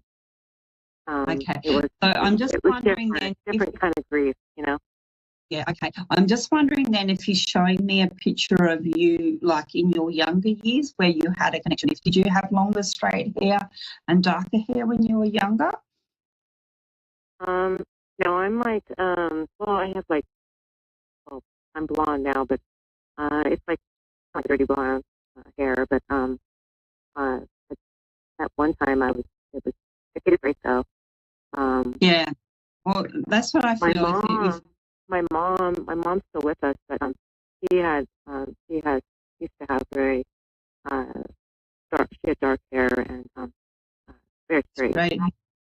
Okay, maybe he's showing me her then. Maybe he's taking, because remember this theme of memories of love, so he's taking me back. So if it's the mother that we connect, because you can understand, I don't know these people, and that's why we've got to work out, who it is and how they fit as well. Was she shorter? Because I'm seeing her shorter. Like it feels like he was a little bit higher than her because he's showing her, and that's why I thought maybe this person was younger. He's only 5 foot. And so she still lives in Texas. She's still with us. The relationship to them in height and and again he wants to. So were they still married when he passed? Yes. Yeah, because he wants to acknowledge the wedding ring because he's showing me the wedding ring. So it feels like that they'll always be connected on some level. I'm not sure that she's moved on, and I really feel that their love is very, very strong, and his love for her is very, very strong. Even though he's passed, it's like he still feels like he's married to her as well.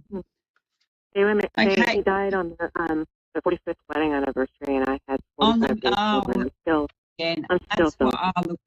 We're running out of time. We've only got a really short. So this is again why he's bringing it all up, because it's all about the marriage. It's all about love. It's all about the anniversary, all of those things. So that's a beautiful message, and I'm getting a lot of tingles as I speak this. So usually when I get those, it's really good confirmation or understanding. So I really hope this has helped you in some way, just to know that he is around and that beautiful love.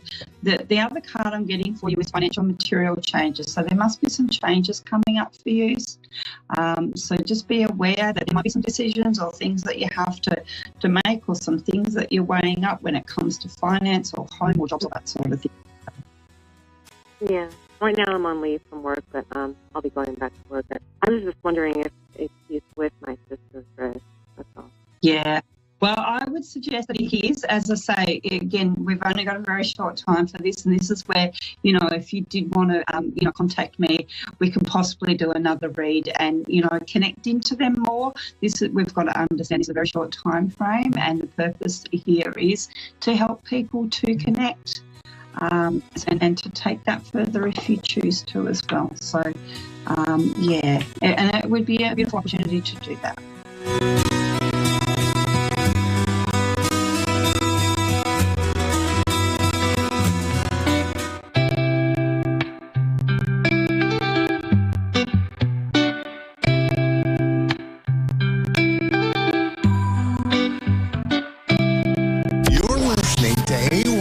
Psychic Radio, Earth's #1 psychic radio network, and watching Moonstruck TV, Enlightening Television.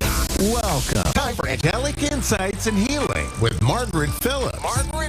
Live from AngelsAlwaysAroundUs.com. Connect direct. In North America, dial 888-454-2751. In London, 20-3519-2158. In Sydney, dial 02-8488-3147. Or online, contact us through our Facebook page, facebook.com/Psychic Radio. Or one of our websites, AskOneRadio.com or Moonstruck.tv. This is Angelic Insights and Healing on A1R, the Ask One Radio Network. Everybody, happy Tuesday. I hope you are all having a fantastic, fabulous Tuesday.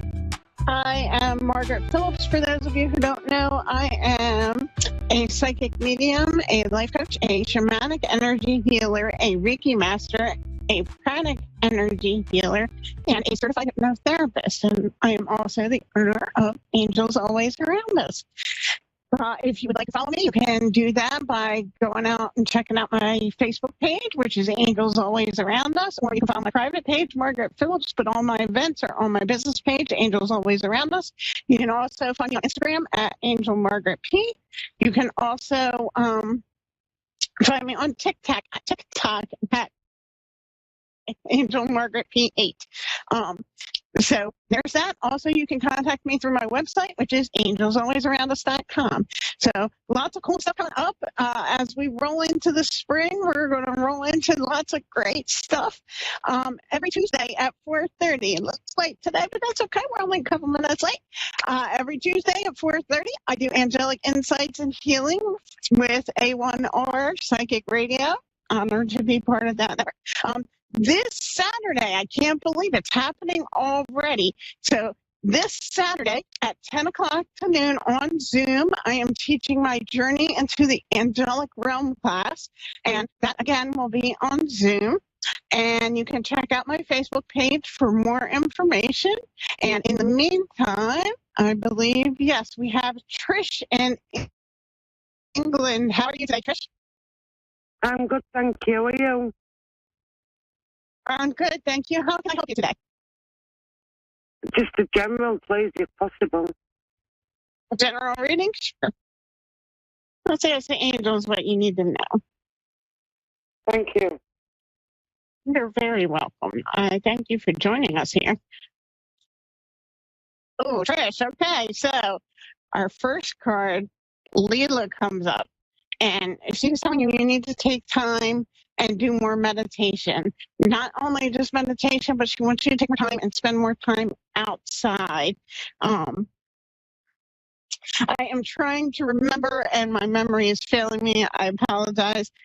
From what I remember, it's not freezing over there in the UK, is it? Like it's here in the States? Oh, it's real cold. Oh, it's real cold over there too? So it may be a little bit chilly to be going outside for a very long time, but even if you can do like a 5-10 minute, just sit and kind of be mindful on your porch, or, if you have a window that gets a lot of sun, if you can sit by the window and kind of give yourself some quiet time. Because what I'm hearing is Leah's saying, you need more meditation time, but even more importantly, the angels are saying you need more quiet time. They're saying they're trying to get through to you, but there's just way too much stuff they can't. You're not allowing them to get through. You're putting everything else in front. And sometimes, we can just do that, just put in life, because we get busy trying to make this thing work that we call life, right? And then we forget that we have to have some kind of downtime, because if we're always going, then spirit can't get through to us, or at least not very easily. And it's not that it's a hard job for spirit, it's a hard job for us having the human experience, being able to hear them, because those messages are all like right here. We just got to be able to tune in enough to hear them and grab them. So again, you want to spend more time outside, spend more quiet time, Trish. They're saying, they need that. Now, as you do this quiet time, again, it doesn't matter, even if it's 5-10 minutes a day. What I am hearing, though, is they want you to do at least 3 times a week, and I know that sounds like a lot, but at least 3 times a week, they want you to take 10 minutes, 10 to 15 minutes, and intentionally set that time aside.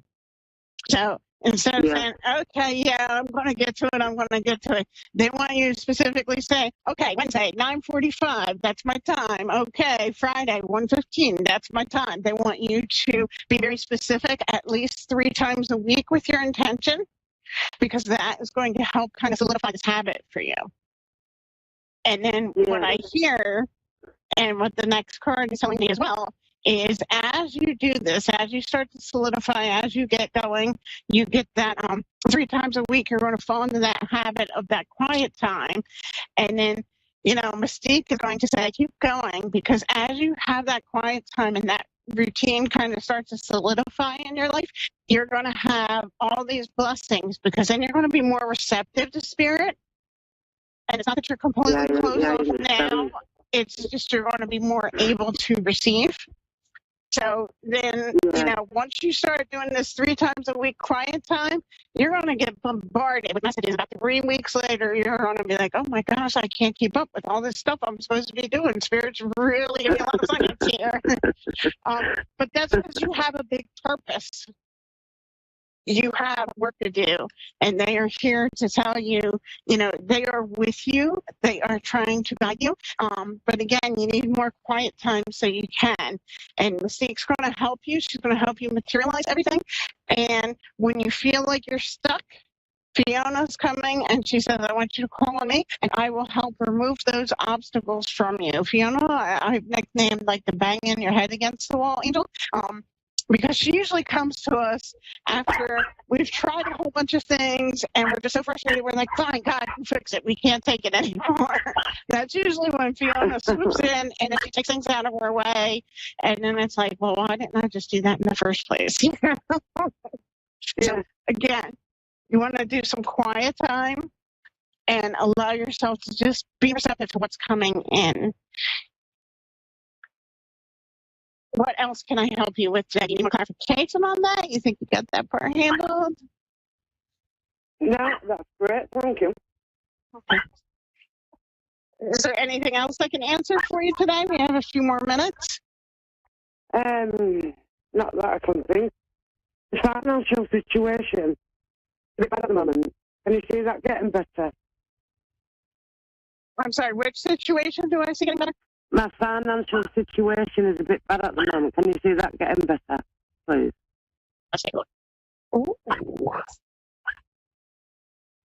Ask and ye shall receive.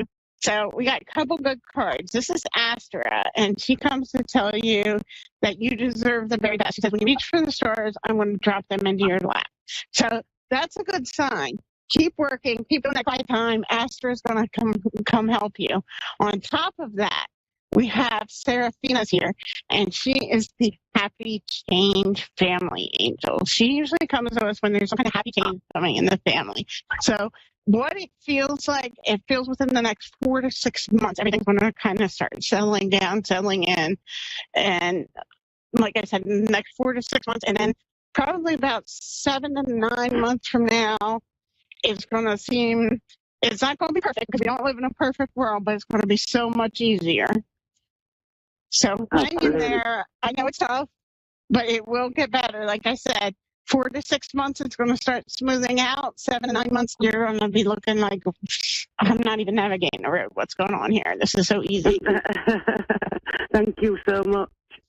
You're welcome, Trish. Thank you for joining us. I'm so glad and honored to be able to help you today. I hope you have an awesome day. Thank you. Same to you. Bye-bye. Bye. So just a quick recap. Run down some events again. Every Tuesday, I am here on A1R Psychic Radio at 4:30 doing our show.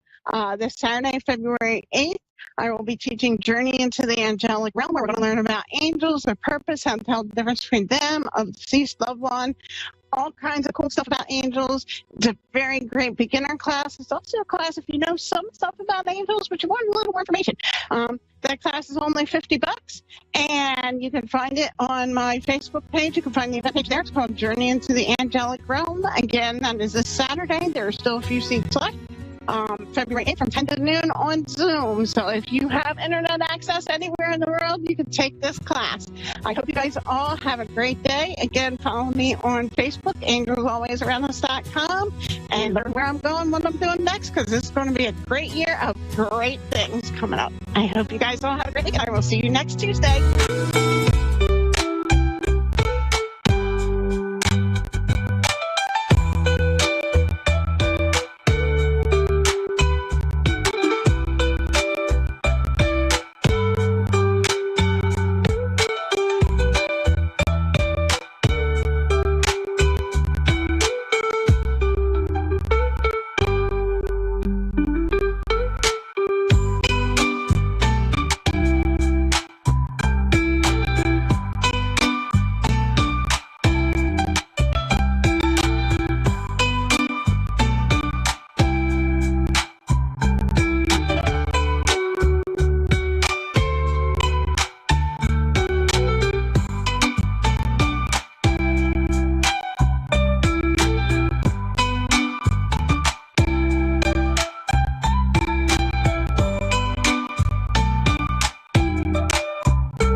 Psychic Radio, Earth's #1 psychic radio network, and watching Moonstruck TV, Enlightening Television.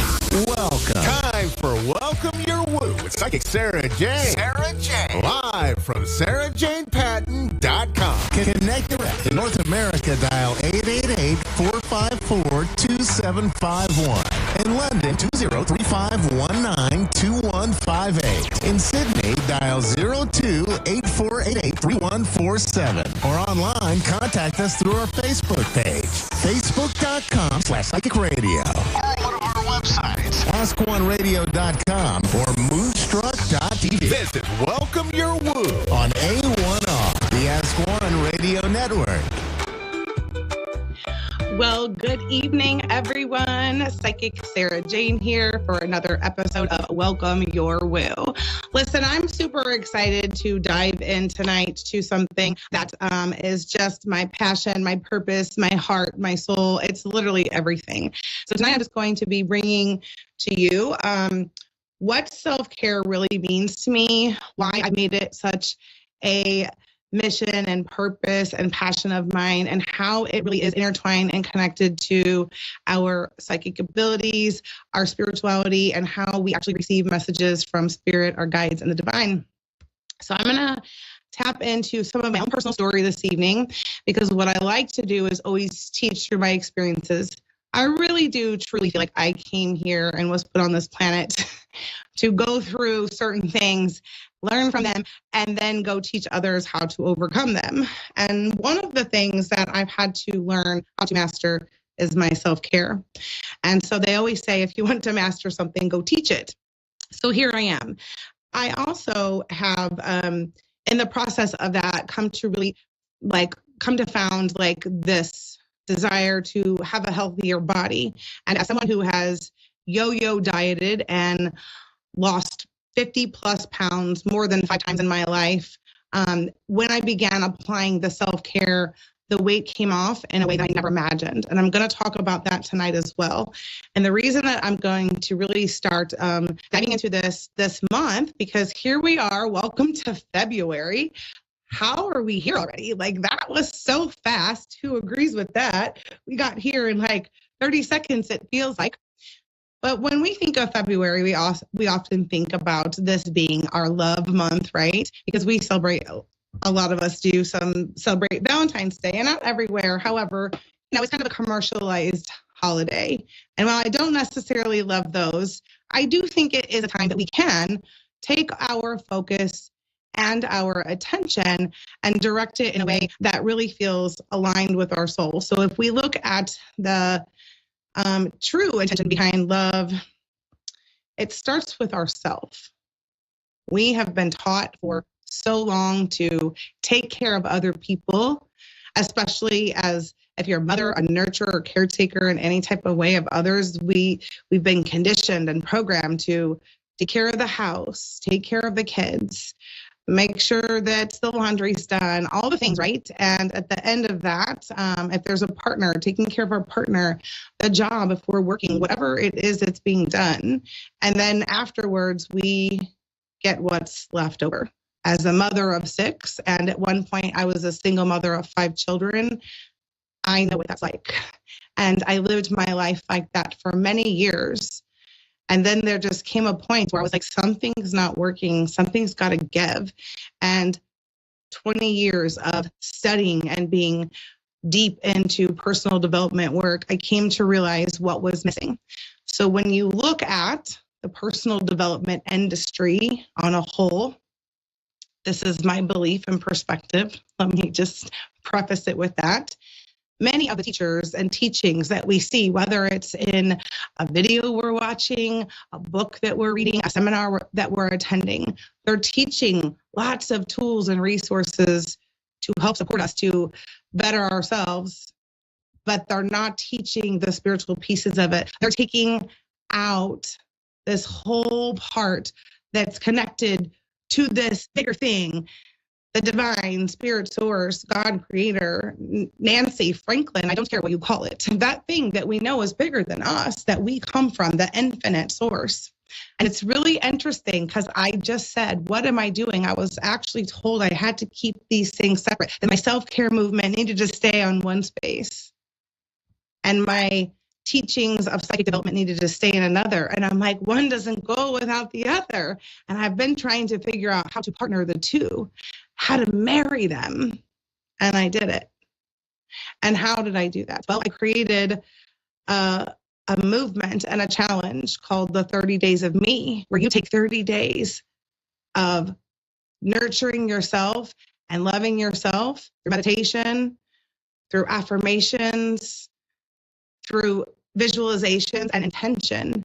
And so when you intentionally take care of yourself and you intentionally ground into your energy and you intentionally focus on your self-love, you naturally become grounded into your energy, which allows you to become a channel to receive information. That's how we open and expand, especially through the process of meditation, which I teach in this class. So I'm having this 30-day challenge that I'm creating that I want to put out to the world as a movement, because what I keep talking about is, can you imagine for a moment?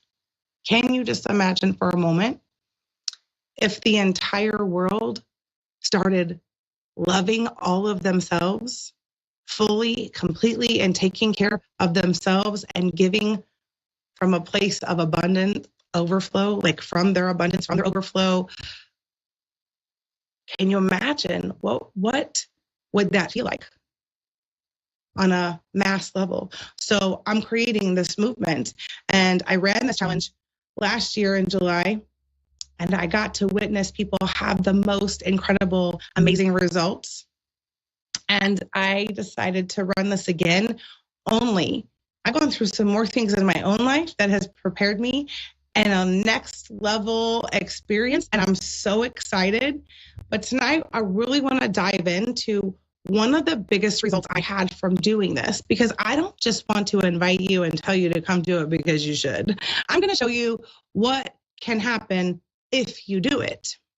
And I'm going to share with you tonight how I was able to shed 60 pounds wild in a year with ease.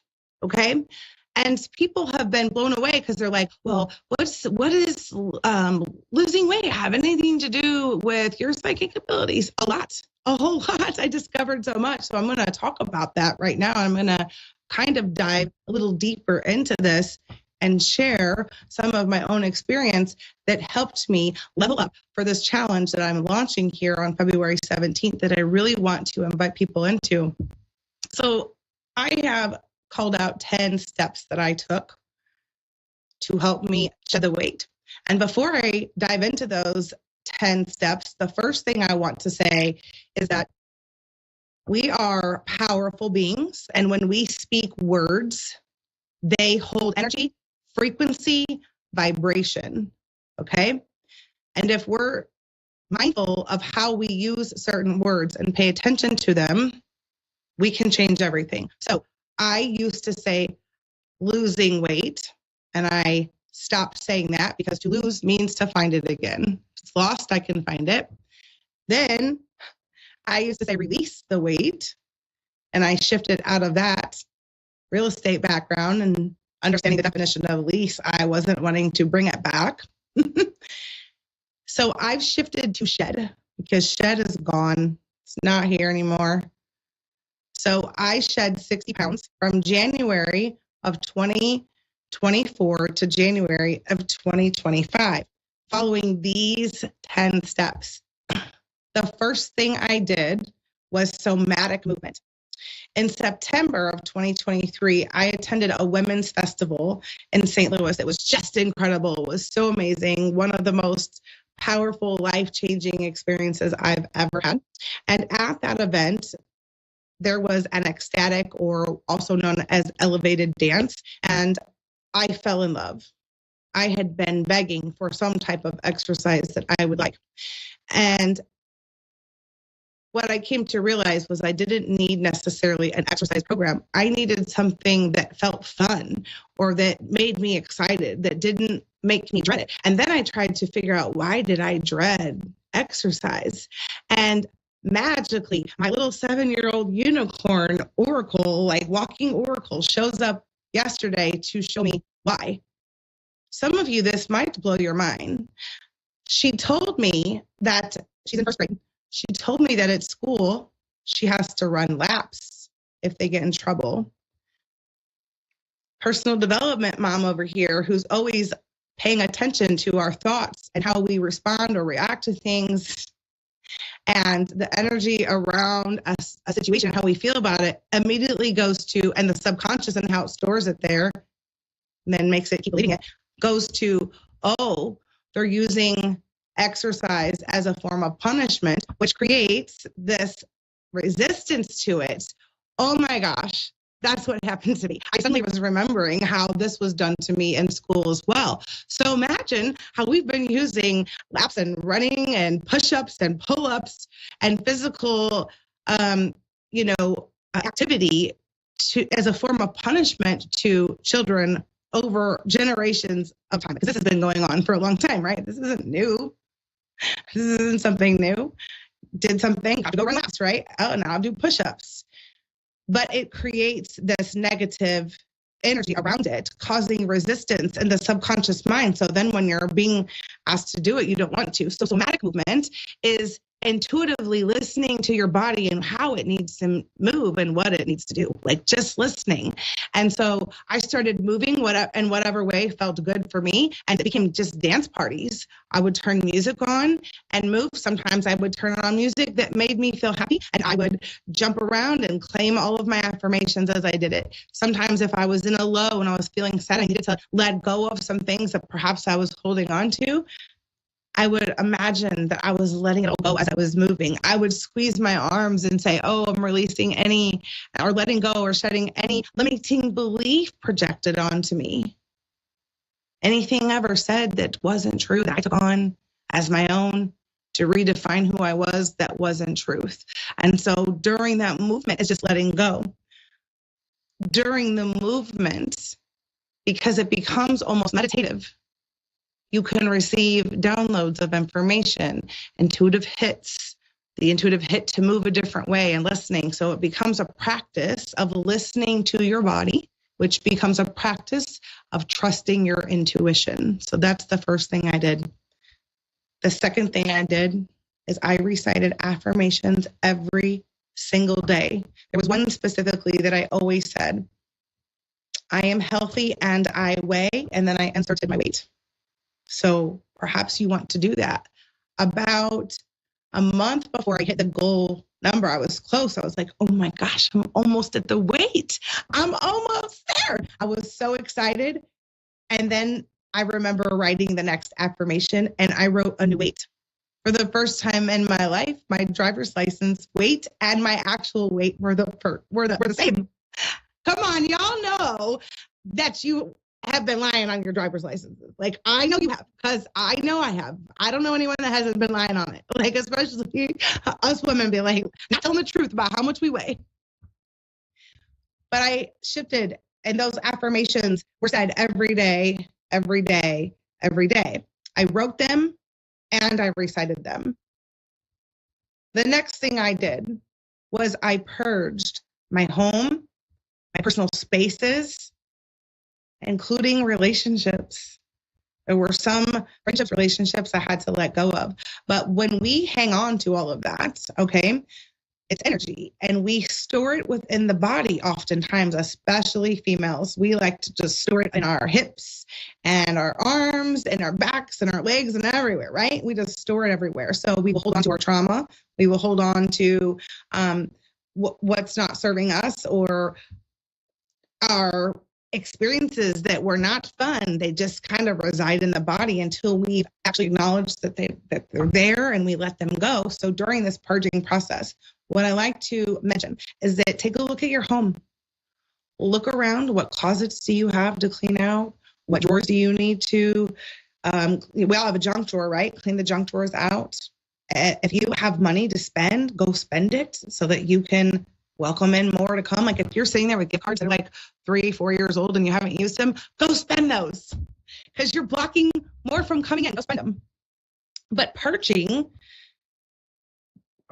when you're purging your home, because your home is often a reflection of what's happening on the inside, not always, but it can be. So take a look. Sometimes you have to clean out your email box because it creates an energy. So whenever you clear that out, you create the space that reflects back in the physical body.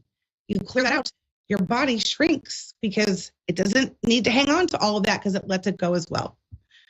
Number 4. I'm going to talk about number 4 and number 5 together. So number 4 is I envisioned eating healthy. I envisioned it. Number 5 is I envisioned exercising. Now check this out. Well, I talk about my little Oracle 7-year-old magical unicorn, Camille. She walks up to me in January of 2024 as I'm sitting on the couch with my other psychic friend. And she pulls a book off of my bookshelf, opens it to a certain page, hands the book to me and says, you need to read this, and then takes off running. So she's 6 at the time that she does this. And my other friend that's psychic says, you know, this is about to be some golden nugget she just dropped here. And she dropped a Dr. Joe Dispenza book in my lap, and the page that it was opened up to was him discussing how he had 2 different groups of people that wanted to lose weight, and he took one of them through a diet and exercise program, and he took the other group of people through a process of envisioning that they were exercising every day, like taking time to sit down and just visualize it in their mind that they were doing it, and visualize eating healthy. Guess what? The 2 groups had the same results. So I don't know if you guys have ever followed Dr. Joe Dispenza, but he is all things quantum, and I'm always fascinated and really resonate with a lot of what he says. So I'm like, you know what?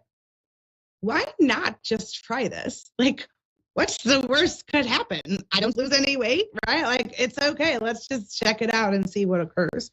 So I began to imagine myself running on a track every day. I imagined myself running up and down stairs. I imagined myself in a gym lifting weights. I imagined myself doing push-ups, pull-ups, all the things. I imagined myself doing it. I imagined myself eating healthy. I would eat a donut and say, oh my gosh, this is the best strawberry I've ever had. I am telling the truth. I literally would do this. And I did this I keep doing this. I'm still doing it. And over time, though, what happened, here's what got super interesting. What began to happen was sometimes I would wake up in the morning, and even though I hadn't lifted weights, my arms felt like they had, because my body thinks it did it. Sometimes I would, I lost my thought. I don't know where it went. Bring it back. Sometimes I'll just be flowing and I look over and I lost it. So let me bring that back for a minute. But I would just imagine myself doing these things. I would imagine myself eating the healthy food. I would imagine myself exercising. And what happened is I started to shift my eating habits. I didn't intentionally change them, but over time they changed. So like that donut that I would go to eat didn't sound good. Or if I did eat it, I would take a couple of bites and it wouldn't taste good to me. And I remember my friends, they will tell you, like I have a solid group of supporters, and I would text them like, I don't know what's going on. I'm not able to eat. And I realized after about 6 months, it was like this reset that was happening inside my body, because I had been telling the subconscious mind for several months at this point that I like healthy food. I don't like these other foods, and I'm only eating these things. So it began to just change. And so I couldn't eat certain foods anymore. It just like went away, you guys. It was the most amazing thing. Like drinking sugary sodas and stuff, that just, all of that, it just went away. All right, so let's dive into number 7. All right. So number 7 is hydration with intention. And I'm going to do number 8 at the same time.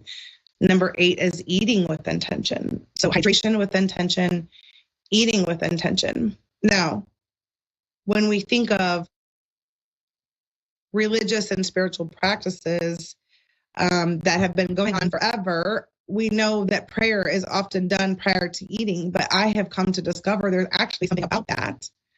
And when we actually send intention and love into the water or the food that we are about to ingest into our body, and we ask it to nourish us, we are connecting with the divine. Because if you think about it, everything is part of the great divine. Everything. It does not matter. Nothing is separate. Everything is energy. So including the water and the food. So speaking love into my water,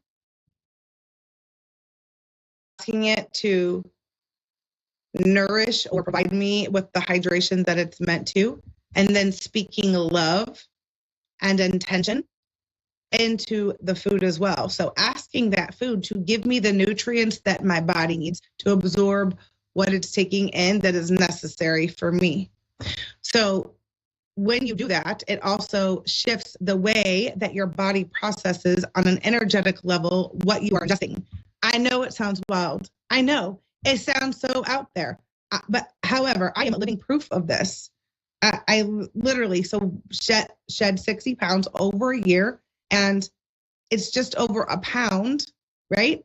Over a pound a month. What is that? Over a pound a week is what that is. Okay, it's just over a pound a week in a year. So it's slow and steady, because I have dropped weight, like lots of weight in short amount of time. And listen, I've done everything, you guys. I have done everything. This became an inside job. This became a spiritual experience for me. And it really became a self-love. Like, I realized that we are to love all of us first before we can fully give and love to others. It's true. So the next thing I did, number 9, I did a 76-hour water fast. Now it's supposed to be like 72. I might have been 78. It was supposed to be 72. However, because of what time I started it and when I woke up, it was a 76-hour water fast. I did not tell anyone I was doing it. That's such the SJ way sometimes, because I was afraid if I didn't finish it, I didn't want anyone to, I didn't want to have to tell anyone I messed it up. I wanted to see if I could do it, because 3 days on just water is a long time. Now, I'm not saying go do this. If you know, make sure that you go do your own thing to figure out what is healthy for you. But this is just what I did. So I'm only telling this for my own purposes. But I did this water fast, and I believe that it was a reset to my metabolism, and I set the intention for it to be that. And I feel like it was, because that's the intention I set for it. So doing the water fast are really helped to, even if you do a 24 or 12-hour water fast, they're super supportive in helping to reset your metabolism. All right, that takes me to number 10. And this may be the most important one, okay? I had support. I made sure through my self-care experience of the 30 days of me, because I was doing them every month, that I had support. Because part of the 30 days of me is we create a community. We create our own tribe. We're responsible for creating our tribe to support us, right? It's no one else's responsibility to find my support. That's mine. And this isn't on here. I don't have this number on here, but one of the things I did was I took radical responsibility for myself, for my life, for my body, for my experiences. When we take radical responsibility, it pulls us out of victim. And then that's when the magic happens, because we can move through and not keep repeating. That's how we get off that hamster wheel a lot of times that we get stuck on. But the support is so important, okay? Most of the time, why we don't finish our goals, why we don't follow through with the intentions that we set, is because we lack support. Because we get this super excited, motivated inspiration in the beginning, and then it begins to fade out, and there's no one there to breathe the belief back into us when we forget who we are. And that's one of the things that I'm super focused on by creating these self-care experiences, is to help others learn how to really grow their own community and create their tribe and the support that they need in order to move through the things that they face that are challenging. So I'll go through them really quickly again, just one by one. Somatic movement was number 1. Number 2 was daily affirmations. Number 3 was I purged my home, personal spaces, and even relationships, friendships. I envisioned eating healthy. Was number 4. Number 5 was I envisioned exercising. Number 6 was, oh, I forgot this one. I totally skipped over it. I skipped it. Didn't even know it until I went to say it. So number 6, I haven't told you yet, I'm telling you right now, was I envisioned a mental picture of what I desired to look like. So there's a photo of me where I just always like, oh, that's the way, that's what I want to be again. And I would imagine that in my mind every day when I was also doing the other envisioning practices. I would set time aside every day to do this. Number 7 was hydration with intention. And number 8 is eating with intention. Number 9 was a water fast. And then last but not least, number 10 was support. So it was through my own intentions of, doing my self-care and the self-care that I recommend people following. I have a whole workbook. You guys can go on Amazon and check it out. It's called the 30 Days of Me. Self-care, 30 Days of Me workbook, a self-care accelerator. So you can check that out on Amazon. And my purpose in that workbook is to take you through all the steps of practicing your self-care every single day. Now, some people can't get through all of it in one day. It's taken me years. I've been doing this since 2021. So, and I put it out to the world just last year with a workbook and the movement. And now I have some other things that are launching with it as well. So these are going to be super exciting. Definitely go on Amazon and check out the workbook. And then I'd like to invite you into my Facebook group, because in that space is where I share all of the extra details and all of the fun. So make sure you check out my Facebook group, which is, you could go to Welcome Your Woo with Psychic Sarah Jane as the group, or if you just go to my regular page, Sarah Jane Patton, you can actually get to the pinned post that's available that will take you, excuse me, that will take you to a link with all the information about the challenge that is coming up, as well as a link to the Facebook group. So you can get to all of that from my page. It's pinned, just take a look at it. So I definitely am creating a movement out of this experience. So please, if you feel called, if there's something that I said today that inspired you, if there's something that made you feel like it was a call to check it out, just go do that, because those are your intuitive hits dropping in. And that's one of the things that we'll be practicing. So in this challenge, I'm not just going to be teaching the self-care, I'm going to be teaching intuitive development as well, because the two go together. So this will be different than anything else self-care that other teachers are teaching. And I'm super excited and super stoked to bring you guys into this and help create a life that you truly desire to have. You get to be a conscious creator of your life. And I want to teach you how to do that. Okay. And I want to teach you how to connect to your higher self and how to really begin trusting your intuition and listening to what your body is saying to you and what it's guiding you to do. The only time your intuition doesn't work is when you don't trust it. All right, you guys, I am so grateful to have been here this evening to really share with you this 30 Days of Me movement that I am creating. Please go to my Facebook group and check it out. I have specials on sessions as well right now too. So until then, if you're looking for more clarity or spiritual guidance, you can book a personal session with me too. And check that out on sarahjanepatton.com. I do look forward to serving you guys again soon and continuing this conversation next week. Bye for now.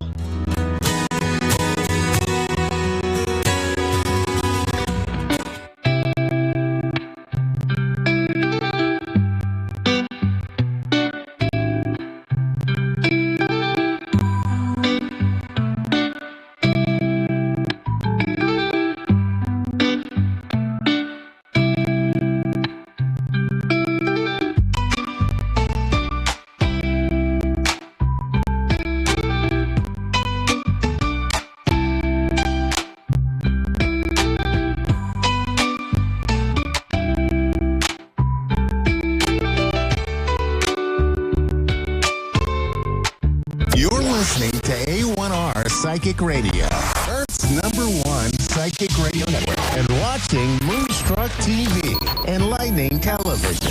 Welcome. Time for Stellar Parenting with Brandy Kahn. Live for BrandyCahn.com. Connect direct. In North America, dial 888-454-2751. In London, 203-519-2158. In Sydney, dial 02-8488-3147. Or online, contact us through our Facebook page, facebook.com/Psychic Radio. Or one of our websites, AskOneRadio.com or Moonstruck.tv. This is Stellar Parent on A1R, the Ask One Radio Network. Happy Tuesday, everyone, from Houston, Texas. Welcome to Stellar Parenting. I am your host, Brandy Kahn. I'm an intuitive astrologer, and I also hold a Master of Science degree in psychology with an emphasis in child and adolescent development. And I'm super passionate about helping parents to learn how to weave the magic of the stars with the art of consciously raising our children. Please visit my website at brandycon.com to book your natal chart session or a natal chart session for your child. And that's where we will go over the astrology that's in your child's chart so that you can understand them from a deeper level. You can even just schedule a parent coaching session. I am a certified parent coach through the Jai Institute of Parenting, and I'd love to help each and every one of you. So for today's show, fun stuff, as usual. We're going to go over the astrology of some of the current events that we've seen, and then I'll go over the major transits that we have in store for us this week. And then at the end, there will be time for a caller. So caller, if you'd love to have an astrology reading, a natal chart reading, or a tarot reading, please call in. I'd love to hear from you. So let's get started. It feels like it's been forever since I've seen you guys. Just within the course of a week, I feel like I've traveled around the world and back. We've had so many new developments since last week. Here in the U.S., last Tuesday, right after my show, I signed off and I found out that President Trump enacted a plan to freeze federal loans, grants, and other forms of government financial assistance. And then this past weekend, President Trump also announced that he was placing tariffs on Canadian, Mexican, and Chinese imports. And there was a lot of speculation on the Sunday morning talk shows. So I watch Meet the Press and I watch George Stephanopoulos on Sunday mornings, and they were speculating. They had experts on who were saying that the tariffs would not be good for American citizens and also for the American economy. And they were very outspoken about the deleterious effects and the way the stock market would probably plummet because of the tariffs. So yesterday, agreements were made between President Trump and the Mexican President Claudia Pardo and the Canadian Prime Minister Justin Trudeau. All right, so the tariffs to those two countries, to Mexico and to Canada, are now on hold for 1 month. All right, and so now I'm going to give you my objective astrological observations, not personal opinion here. So there's been quite a bit of commentary about President Trump's unpredictability, and some people think that he's making chaos as president here.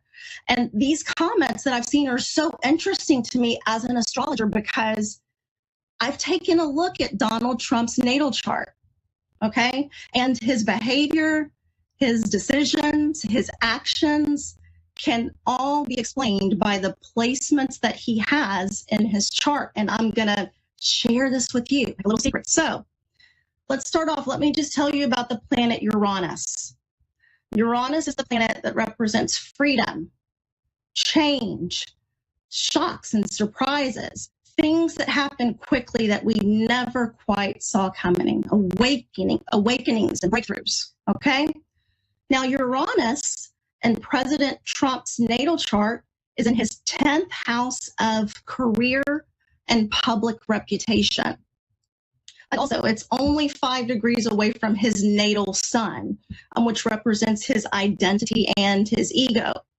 So there's this Uranian feature or signature that Donald Trump innately carries, especially when he's in a position of power in his career. So when we're talking about Uranus and how Uranus can express in the natal chart, I want you to think about a spectrum, okay? Let's think about a spectrum. We have the highest end of expression, and then we have the lowest end of expression. And everyone, we always want to veer and shoot for the highest end of expression. So the highest end of expression with Uranus and Donald Trump's 10th house, he could actually be a really positive agent for change, okay? But at the lower end of expression, he can be very disruptive. He can bring a lot of chaos, and he could operate in an unpredictable manner. So President Trump has free will, and wherever he falls on that spectrum, that's going to be up for him to decide. But just as an astrologer, looking objectively at his natal chart, when I see Uranus there, I'm like, wow, no wonder he does the things that he does. And it's really unpredictable. That Uranus there, that's a lot of energy that he's got there. And on top of that, transiting Uranus, not even his natal Uranus, transiting Uranus right now is conjunct his midheaven. And that midheaven is the angle heading into the 10th house of career. So not only does he have the natal energy of Uranus that influences him, but right now he's also dealing with the energy of transiting Uranus as well. And, you know, in the words of the Carpenters, I'm sure you guys remember that song, we've only just begun.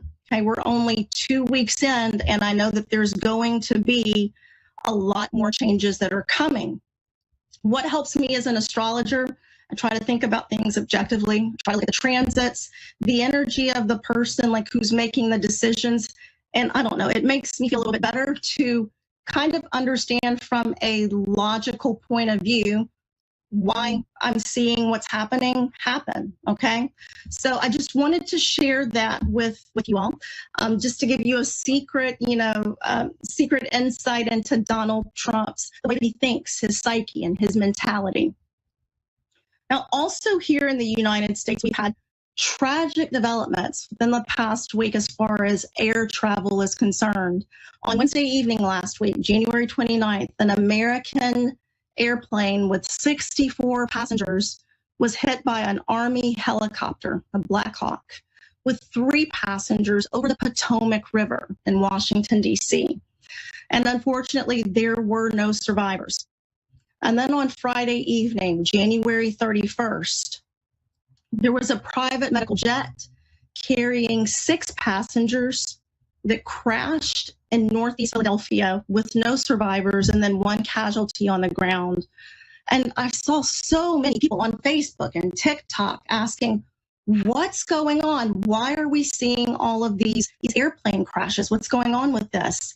And for those of you who listened to my show last week, perhaps you will remember that I mentioned that Uranus stationed direct last Thursday. So Uranus, remember the planet of shocks and surprises, things happen out of the blue, has been retrograde or had been retrograde since September 1st of 2024. And as Uranus is coming out of retrograde, stationing direct, preparing to move forward, there was always going to be the potential that we were going to see more instances of geoseismic activity, like earthquakes, volatility, sharp changes in financial markets, issues with themes dealing with freedom and truth, and also problems or issues with aviation, okay? So that's why, more than likely, when I'm thinking about the energy of the planets, that's why we've been seeing the sudden surge of aircraft accidents. Now, I want you to remember, it's not that transits cause bad things to happen. Transits just open the door of potentiality for, a certain energetic frequency to occur. So let's think about it like this. Let's think about a wet, slippery floor, okay? You're walking across the floor. not really being careful, and you slip and fall, right? Because the floor was wet.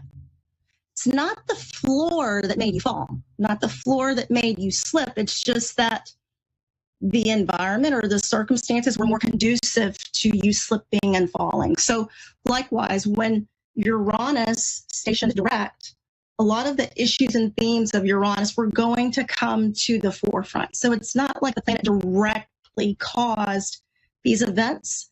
There was just a higher probability of them occurring, okay, with Uranus stationing direct. And our hearts and prayers go out to the families. Oh gosh, so many tears came to me this morning when I saw a video on Good Morning America that someone made of the members of the ice skating team, you know, such young talent, and it's just been such a sad thing to watch. So let's talk about our transits for this week. So today, Tuesday, February 4th, Venus moves into the fire sign of Aries. So Venus has been in the water sign of Pisces. Now Venus is in Aries, okay? So usually Venus will be in a sign for about 4 weeks, but because Venus is going to be going retrograde around the beginning of March, Venus is going to be in the sign of Aries for the next 7 weeks, okay? So let's talk about Venus for a second. Venus is the planet of love, beauty. She represents our relating principle, how we relate to others in our relationships, the people that we are drawn to, okay?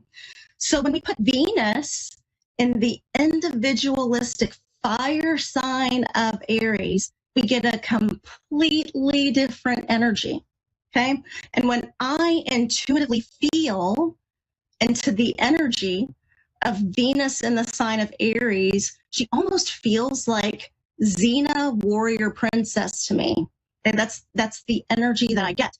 Venus in Aries is very forthcoming and direct about what she needs and what she expects from her friendships and from her relationships. She prioritizes her desires and her passions, and she's not willing to compromise herself for any relationship. So even though she's got this energy of fighting for love, right, she will not maintain a relationship if it is detrimental to her in any way, shape, or form. She would rather be alone and focus on herself, learning how to love herself, learning how to value herself, than to be in a situation that does not serve her. So with Venus and Aries, over the next 7 weeks, you're going to be really drawn to just enjoying life, maybe doing fun things that you've never done before, impulsive things, thrill-seeking, maybe lots of roller coasters, I don't know, but doing something different might really appeal to you at this time. Remember your children as well. Your children will be feeling this energy of Venus and Aries as well. They may all of a sudden decide they want to do something different. Maybe they want to be a little bit more of an individual, be a little bit more independent. So watch out for that as well. Also today, great news. I'm so excited about this development here. Jupiter stations direct today, February 4th. Now, Jupiter has been retrograde in the sign of Gemini since October 9th, 2024. And finally goes direct today. So Jupiter is the planet of growth, abundance, expansion, opportunity, philosophy, and wisdom. So when Jupiter was retrograde, instead of moving ahead with opportunities, we were really being invited to review our beliefs, review our philosophies, our goals, the opportunities that we were pursuing to see if they were really in alignment with the highest part of ourselves. When I tap into the energy intuitively of Jupiter direct, I literally hear the time for reflection is over. It's time to move ahead with your plans so I can expand and grow them. So now, ladies and gentlemen, it's time to move forward with our ideas, with sharing thoughts, with the opportunities that we were pursuing. So I want you to think about your children as well. What opportunities are they leaning towards? What have they been thinking about? Where can they take a major step? So maybe you or one of the kids has been thinking about signing up for a speaking class like Toastmasters, or signing up for a class where you're learning something different like astrology. Okay, especially for you parents who have children with Gemini placements. If you have a child with the Gemini ascendant, Gemini sun, or moon, I really encourage you to support them in stepping into new opportunities. Jupiter will not be back in the sign of Gemini for another 12 years. So Jupiter entered the sign of Gemini May 2024, and he will be there until the end of May 2025 this year. So you've got a few more months to really use the magic of Gemini, like you've got $1 million in your pocket, because he won't be back here in the sign of Gemini for another 12 years. So it's all about timing. And Jupiter direct says, let's do it. Let's do it. Let's do it. Let's do it. Let's move ahead with these opportunities. Now for Sunday this week, Sunday, February the 9th, we will have the sun in Aquarius, 20 degrees Aquarius, conjunct the planet Mercury. Remember, Mercury is the planet of communication and how we think.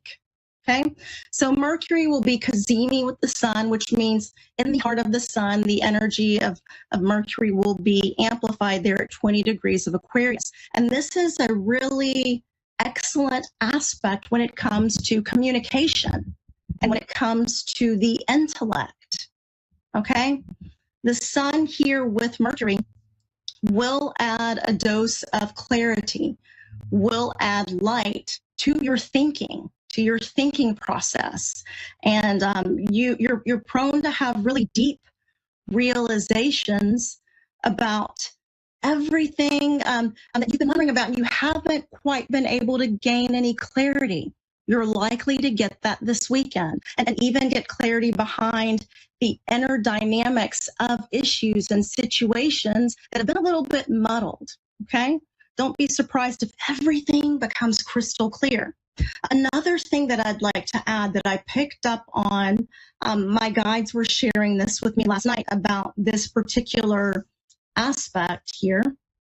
You will be able, a lot of you will be able to see, feel, sense the energy behind the words and thoughts of other people, okay? So you might really be able to discern the underlying intention behind what someone is saying and what someone is doing. Again, this is a great aspect for feeling seen, for feeling heard when you communicate. So as a parent, great time for communication with your children.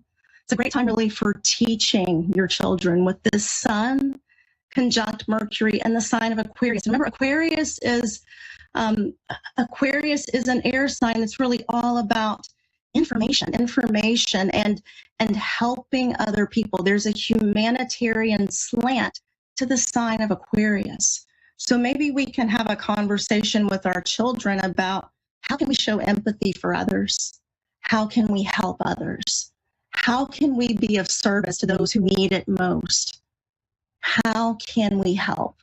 So it's not just about us and what's good for us and what's good for our family, but what's good for the world, okay? It's a great time to have this conversation with your children.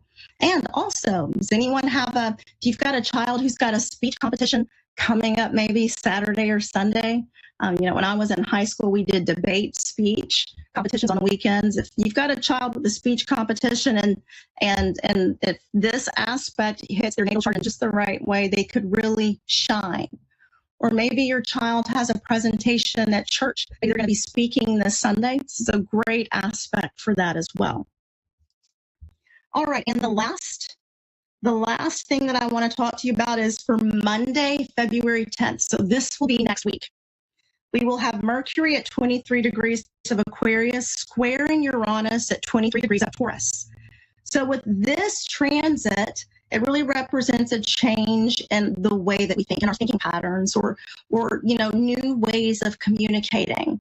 And with this energy, this is a square, so there may be a little bit of tension with it. You might be prone to just saying something out of the blue that you probably never would have said before, okay? But Mercury square Uranus, it's almost like there's a lid on a pressure cooker, right? And it can just explode. So you might feel drawn just to speak your mind and just to say something. So watch out for that. We want to make sure that we use kindness, consideration, and tact, okay? But you will be drawn to speaking your truth courageously, which is a really good thing, because I think everybody feels more aligned with the highest part of themselves when we are more authentic. So this transit will help you to see things in a different way. And I really want you to remember to trust what you're feeling. Trust what you're feeling. Trust if you want to do something a different way, to think about something a different way, or to speak of something a different way. Trust where you're being led. And with that, I wish you all good luck for the transits this week, and we will turn our attention to our caller. We have Lynn from Florida. Hi, Lynn. Hi, how are you doing today? Good, I'm doing well. Nice to have you. And would you like a tarot reading or astrology? I think I'll go with the tarot. Okay, then let's do it, okay? And would you just like, I'm going to do a spread, Celtic cross. Would you just like general? Something general, or is there something specific that you would like for me to focus on for you? I guess there's a couple things. I'm looking at a case at work where I got injured and how that's going to come out by the end of this month. Okay. And also whether there is a move in the near future. Okay, so let's see what comes up. Just let me connect here with my guides here, and Lynn is here. Okay, a few things that she wants to know. Okay. Okay, Lynn, and I want you to tell me when to stop shuffling.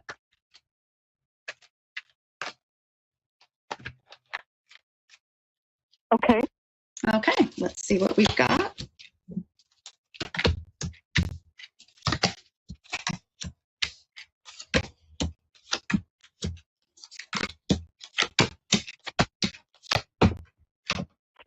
Okay, and Lynn, just curious, when is your birthday?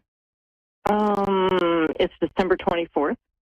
Okay, December 24th, so you're a Capricorn. Okay. Yes. Alrighty, so as I'm looking at the spread in front of me, I know that the card that kind of represents what's going on now, I have the Hermit.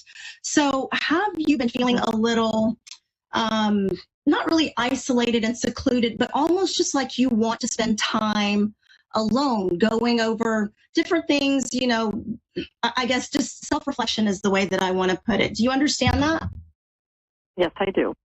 Okay. All right. So I got the Hermit here. And I know that the challenge, though, I do have the Queen of Pentacles. So it almost seems as if either there are some concerns, and I'm talking more about financial work concerns or job concerns that may be at the forefront of your mind, right? Okay. All right. So there we go. There we go. I absolutely love your spread. One thing that I want to tell you, though, for your personal power card, I do have the Moon. Usually when I pull the Moon, that means that there may be something that you're not quite seeing or not quite aware of. And another saying that I have for the Moon is friend or foe. All right, so there could be someone that you're not sure whether you should trust them or not. Does this resonate? Mm-hmm. Yeah. Okay, so I would say that's a warning card for that particular person, just to be aware, okay, and just to keep things close to your heart. I wouldn't share everything with that person, okay? Okay. What I love, over the next 2 weeks, we do have the World card. So for me, it feels as if there is a successful, and even this right here, external influences, I'm seeing something about justice here being served. It looks to me, as far as your court case is concerned, and just from the energy that I'm feeling right now, I do feel as if there's a favorable outcome for you, because I also have the Ace of Cups as well that shows up within 1 month, within the period of a month. So in the next 4 weeks, the answer card that I've got, bingo. 9 of Cups, your wishes are granted. All right. I mean, there's so many great cards here that support each other or support really a favorable outcome is what it looks like to me. I will also add as well, I have the Queen of Cups, but you are a Capricorn. Do you by any chance know your moon sign?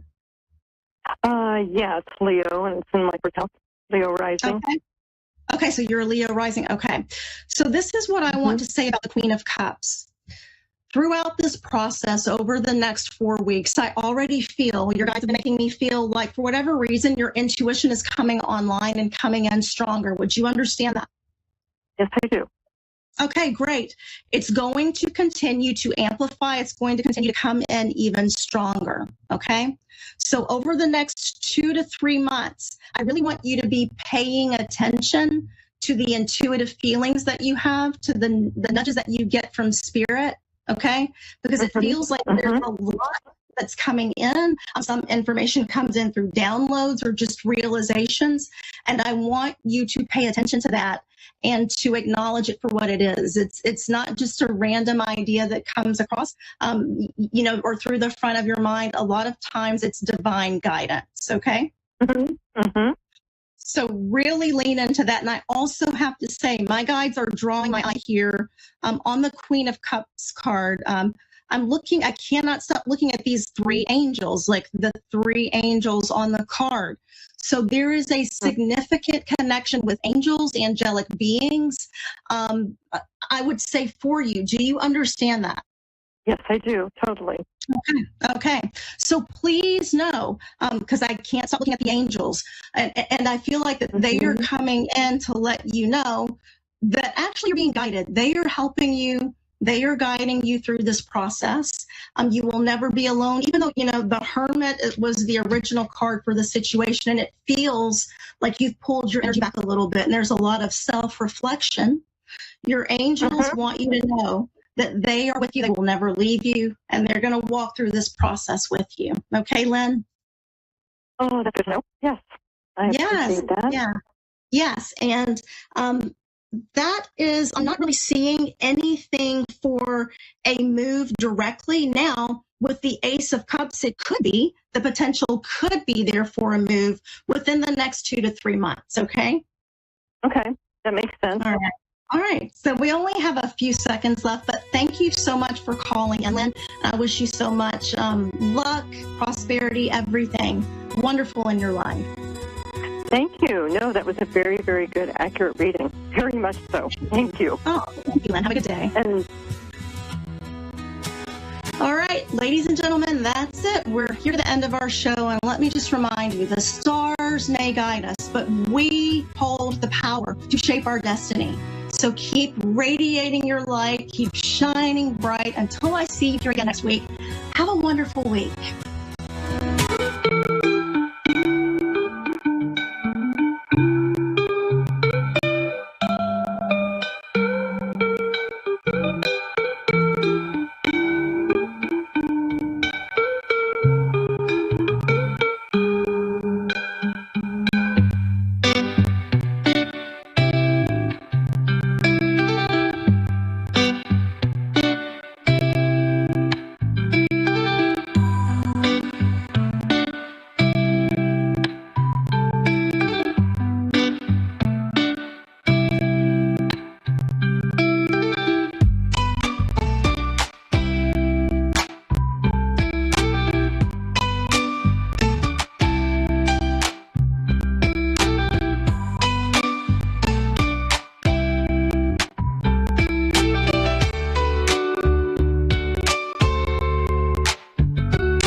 Psychic Radio, Earth's #1 psychic radio network, and watching Moonstruck TV and Lightning Television. Welcome. And now, Reverend Elliot's Magical Window with Reverend Elliot.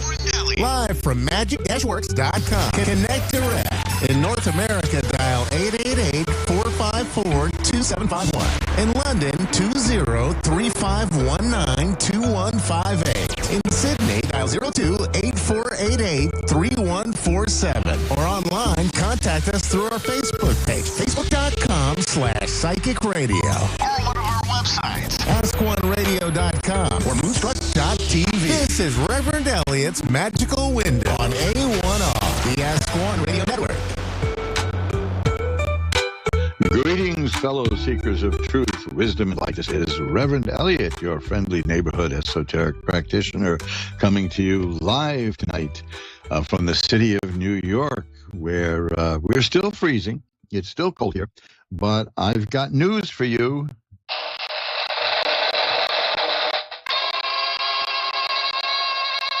This is show number 399, which means, and I spent hours working this out of my slide rule, and I gave up. I ended up calling Elon Musk, but I found out he's the dumbest billionaire I ever encountered, which, of course, is a joke. That next week is show number 400. So I'm hoping to do something extra special for the show next week. But for now, it's going to be the same wonderful show featuring the great callers, fabulous people from around the world listening in and calling and talking to us all about things that are going on in their life. Now, I've got a couple of new things I want to talk about. I just released these, and you can find them at mojoacademy.org. That's the publishing arm of the stuff that I do, mojoacademy.org. There is one of the things I have, it's probably the most interesting offer I've ever made. And it's really only for people who are seriously into the esoteric arts. Now, I know that a lot of people listening aren't, as funny as it may seem, because this is not a show about magic in a sense. This is what I do, and I offer hints about it. But there are people. You don't have to be into the magical arts to want your cards read, or like having your cards read. I myself had my cards read before I was involved in the esoteric arts.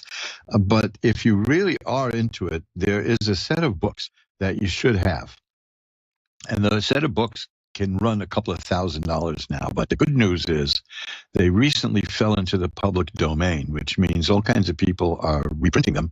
So you can only get them, you can get them for only like a few $100s. Yay. But money's tight. So what I have is a CD-ROM, which has all 11 volumes of the Equinox. That's volumes 1 through 10 in the first set. Then the second set is the quiet equinox, the silent equinox, meaning nothing was printed.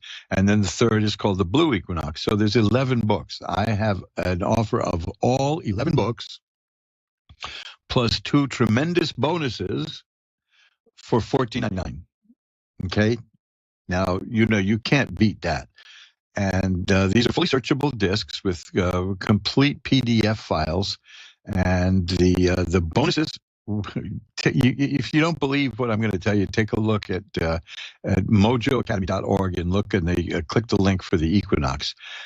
It is first you get a copy of The Great Beast Speaks, which is the only known set of recordings by the magician Aleister Crowley, who wrote the Equinox. Almost everything in there was written by him. It's a massive undertaking, and he did it. Now, a lot of people have these recordings for sale and offer the recordings, but they don't have something that I do. And that is, I transcribed what he's saying. And that's important because these are old acoustic records. And it's hard to hear them sometimes. It's hard to hear what's being said. So I have inside, if you open up the label in the CD, you will see the words. And I'm the only one who does that. And that's because I'm compulsive, I suppose. I don't know. But I like thoroughness. And the other is, speaking of tarot, is among the books on the CD-ROM will be the Crowley's Tarot book, the Book of Thoth, which has been called the strangest book ever written. And that's because it is almost thoroughly incomprehensible the first time you read it. After you read it a couple of times and you get into it, this magical work is an investment in time and effort and mental activity. It starts to make sense. This is the beauty of it all. It's not that easy, and anybody who tells you that they can give you a simplified version of the magic contained in the equinox is wrong. I mean, Lon Milo Duquette has written whole books explaining parts of the equinox. You know, he knows. He takes it very seriously, and he explains quite a bit of it. But you can get to that too. But before you get to that, you might want to get the books. And rather than fork out a few $1,000s, I'm looking at my set right here now in the studio. Rather than do that, you don't want to spend a few $100s for some reprints by a little publishing company because it's in the public domain now. You want to get good solid copies that you can keep on a CD, and they don't take up space. And you can just offload it into your computer. You know, you'll always have it, and you can search these things. It's incredible. It's a fountain of knowledge, and it's funny. There's so much humor in there that I fall apart laughing at certain things. Arthur Waite, who wrote the most popular book about tarot ever written, and it's completely useless, called The Pictorial Key to the Tarot. For some reason, that still sells. People still buy that and get disappointed grossly and get turned off. But it's a book that it conceals more than it reveals. Well, he gets savaged repeatedly on the pages of the equinox in the most uproariously funny way. So that in itself is wonderful. And there's also contemporary book reviews, but the core of the equinox is magic. Ritual magic that can help enlighten you and get you things you want in the world and to help you do good in the world. This is not about revenge. This is not about casting spells to hurt people. You know, this is the real deal. This is ceremonial magic in the Western esoteric tradition, as exemplified by the original Order of the Golden Dawn. Now, if you don't know what I'm talking about, you know, when you do, then just remember what I'm telling you and get this. But if you know what I'm talking about and you're curious about it, and you want to dig into it, this is it. Just get to, you either go to mojoacademy.org and look at the Equinox page, or there's a direct link, which is tiny.cc/the Equinox. That's capital T, capital E, but one word, the Equinox. And that will get you to where this collection on CD-ROM is. It's tiny.cc/the Equinox. Now, in the same vein, I have something that's an awful lot of fun. I've been wanting to do this for years, and I just decided to just stop procrastinating and do it. I quite often I've mentioned that I was married once before, very briefly, and it was a strange little marriage. But well, there were things about me she just despised, and one of them was she told me one day that I was a procrastinator. And when I looked up that word in the dictionary 2 weeks later, I was very upset. Wait a minute, that calls for this. Let's see. That's obligatory, folks. I had to do that. But I wanted to do this, and it is custom designed talking boards. Now, I'm not going to say Ouija boards because that's a trademark. Custom designed talking boards, spirit boards, if you will. And I can make one for you, 8.5 by 11, laminated with a planchette, based on your favorite photograph or any photograph you send me that you want me to turn into a talking board. Whether you think it's appropriate or inappropriate, it's up to you. I'll do it. And if you just take a look at that, also at mojoacademy.org, the custom designed talking boards. And you can get that. You can look at that at this similar address. It's tiny.cc/custom board, capital C, capital B, custom board, but one word. And go over there, and you will see a downloadable brochure that explains the whole thing. And I think that they make a wonderful gift. And if there's a picture you have, and if you want me to do it for you, I'll be more than happy to do it and then mail that right out to you. So check those two things out. I worked on those pages, and I think you'll like the web pages, and I think you'll like the products. But mostly, if you're seriously into the occult arts and you want to take an upgrade, and you don't have a set of the Equinox, because most people don't. The set that I've got was printed in the 1980s, and they only made 750 sets. But I have one of those. Now, those today I've got it for about $200-300 new. Today they go for about $2,000-3,000. And I don't think you should do that. I don't think you should spend that kind of money on that. But if you have, if that kind of money means nothing to you, go for it, because these books these are graduate school works of magical explication. So go, if you really want to go up a notch or 2 or 3 or 4, get the Equinox, and also it's fun reading. It's dense reading. They wrote differently in the early 1900s and the late 1800s, but they got the point across. So please check those 2 pages out at mojoacademy.org, Custom Talking Boards and the Equinox. Now, we are, as I said, on the cusp of show number 400. Time may fly, but I've been doing this. I'm in my 14th year doing this. I think it's the 14th year now. And that's, boy, I tell you, this is, I missed so many shows last year because of illness. And then I met a whole medical team that decided to make it their life's work to keep me from dying. And I guess I appreciate that. Let's call a spade a spade. I'm not upset about that. But I mentioned that to one of the doctors who I visited today, and I said, I see a lot of brusque people who are very unhappy. And I don't think they understand that all you people are doing is keeping us alive, And he smiled. Oh, it was marvelous. It was so nice. And it's like giving back a little bit. But I'm here. I'm actually, for a guy who's terminal, I'm healthy. Now, the thing about terminal is, as long as they're treating me, I'll be here. If they stop it, of course, the lights go out.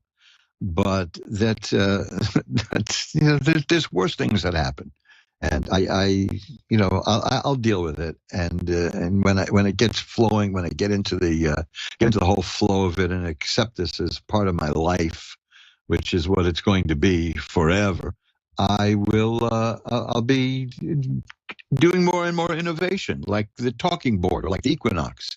These are the kind of things that I enjoy doing so much. And so let's get together every Wednesday at 11 Eastern, 10 Central, 9 Mountain, and 8 Pacific for the people listening in the archives hundreds of years later. And don't kid yourself. People probably will be listening many, many, many, many, many years later. I will keep doing this. I'm going to do this until they wheel me out of here, feet first, as they say, because I enjoy it, and I'm quite loquacious, as you noticed. So it burns it off. I don't know how my wife puts up with it, but I know I have to do it for an hour with you, and I can seem quaint, but I guess living with me is a little different. Anyway, and by the way, one of the bizarre aspects of my treatment is that I cannot wear a wristwatch. Don't even ask me to explain. So I've dug out my pocket watches, and I've got a new pocket watch coming, which you can find at Zazzle. If you look at Twitter, you'll see an ad for it. But I have a tarot reader's pocket watch. Now, there you go. That's style, baby. That's style. So check it out. Now, we're done with the commerce, and let's get down to the readings. I'm going to ring a bell 3 times to declare sacred space.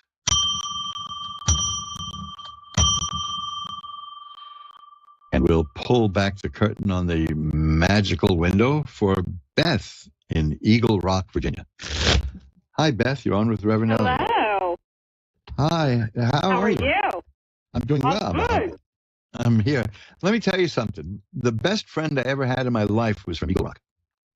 But I don't know if it was Eagle. I don't know if it was Eagle Rock, Virginia, or not. It was a German Shepherd, who my sister named, and this is in the 70s, named Frodo. But on his pedigree papers, it was Frodo of Eagle Rock. And You that's, know what? I have 3 German Shepherds No, aren't they great? that I rescued. Yeah.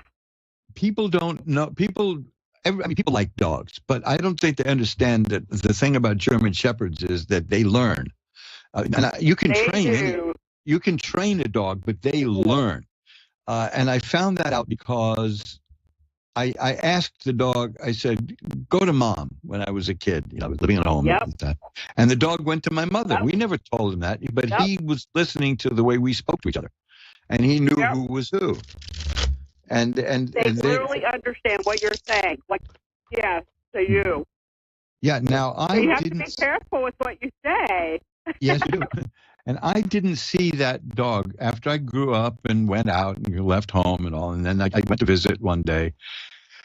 And that was the first I'd seen that dog in maybe 15 years. And it started whimpering and weeping, and it was a little lame in the hind legs, as a lot of pedigreed shepherds will get. And it dragged itself over to me and put its head in my lap. And it remembered me. And I'm telling you, that dog was crying. 15 years later? Yes. That's awesome. It was quite old at that Wow. time. It was, That's amazing. They don't forget. And this was a true friend. The only time I ever saw this dog scared was the first time I took it for a walk on Broadway here in New York City and in Midtown, on the Upper West Side, and he saw.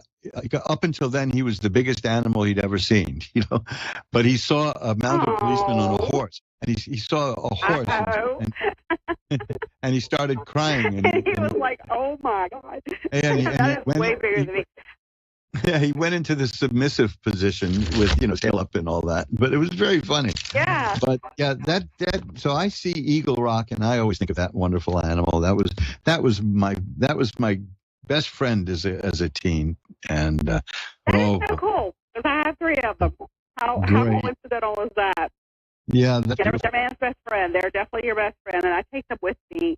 We live here on this particular house is on a huge creek, and it's like a river. It's not long enough to be a river, and they stay with me. And if there's any animal, including snakes, that are trying to be on my path, because we're banked up against national forest also, they get out of the way. Like everything is dispersed before I get to it. They're very protective, and what people don't understand Oh my God, you're not kidding. You can give them a list of things to do, and they'll do them in that order. I'm sure you've done that. They seriously are like humans. I mean, we say things and they will react, and we're like, "Oh my gosh, they understood." We're still amazed. They tilt that head, Yeah, I know. Yeah, they tilt the head sideways, and it's like, "What are you saying? I'm trying to compute what you're saying." Oh, I love them, and my husband sleeps with them. So yeah. There you go. So what They're can I very look at cool. for you? What can I look at for you in the cards tonight? Let's see.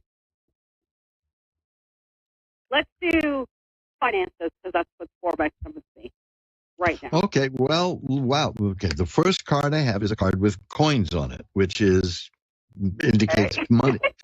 Now, last week, somebody asked me about finances, and she had like 8 cards in a row that were all money. You're heading in the same direction. I have 1, 2, 3 cards right now that are all money cards. The first is the 6 of coins. That's about philanthropy. It means either getting or giving money. That could mean that money's coming your way. The King of Coins shows a person with a mastery over money. You can make money grow. You can do things with the money. Okay. The 8 of Coins is a person who is very diligent in work. and gets the job done and is rewarded for it and is given more money and responsibilities then. Now, the next two cards are wands, rods, which are about work and career. The Queen of Rods. Now, that's important because you got personality-wise, you have the King of Coins and the Queen of Rods. So that's real mastery of work and career and money. And the Four of Rods indicates a happy home, a very happy home. But we know that because you have German Shepherds, right? So there you go. Oh, yeah. It's a happy home. Now, the question is, the Six of Coins, does that mean money is coming to you or going from you? And I think it's going to be, you're going to be getting money because I have the Ace of Coins here. And the Ace is the beginnings of, so that means there's money coming your way. Okay, that's beautiful. Good to hear. Now, if things have been a little hectic financially for you, I have the Temperance card here. That means a situation that was out of balance is going to be balanced. That's another indication that the money is coming towards you. Good. So, okay, I'm trying to let it go and live as if it already has. So, great. Well, it's funny you mention that because I have here the Nine of Coins, and that's a person that there's money, of course, but there's serenity there. And peace and understanding, and what you have is you can enjoy it, and you're comfortable with it. So it looks very good. It looks like you're going to be all right. Looks like this year is going to be very good for you. Well, they're your cards, so it's you mentioned money. The first one you got 3 of those coin cards. That tells me that the cards really like you. So you might want to look into getting some yourself. If they do like you. You think, okay, I might do that. I never tried that. I do dowsing and. Oh, great. Yeah, I do that, but yeah, I'm very into stuff like that. Tarot cards I haven't really tried. Well, I'll tell you something. I'm gonna do a shameless plug. If you decide to do it, check out my book called like this show, Reverend Elliott's Magical Window, which is a guide to tarot. Okay, definitely. You can find that at Amazon. You can find it at mojoacademy.org and Amazon.com. There, you see. I said I'm going to ring the bell. There'll be no commerce, but you'll get a signed copy then if you buy it through Amazon. That's awesome. I think that I would love to do that. Yeah. Well, great talking to you. Say the name again. Say the name. And the Reverend Elliott's Magical Window. I'm looking at it now. Okay.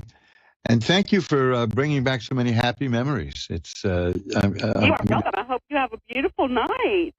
Oh, I already have. Thanks to you. Thank you so much. Oh, beautiful. Thank you, sir. Bye-bye. Bye-bye now. And let's shuffle up the cards. See, that was a great call. And there's so many wonderful people out there, and that's why I feel sorry for the people who spend their lives just whining and complaining and screaming and protesting. And come on. I mean, there's a time and a place for everything, but there are some people who just don't know when to stop.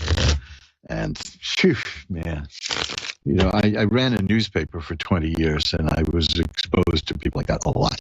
And I needed positive energy. That's one of the reasons I was glad to do this show, to get the opportunity to work with the Ask One Radio people, because they're all about positive energy. And I tell you, you want to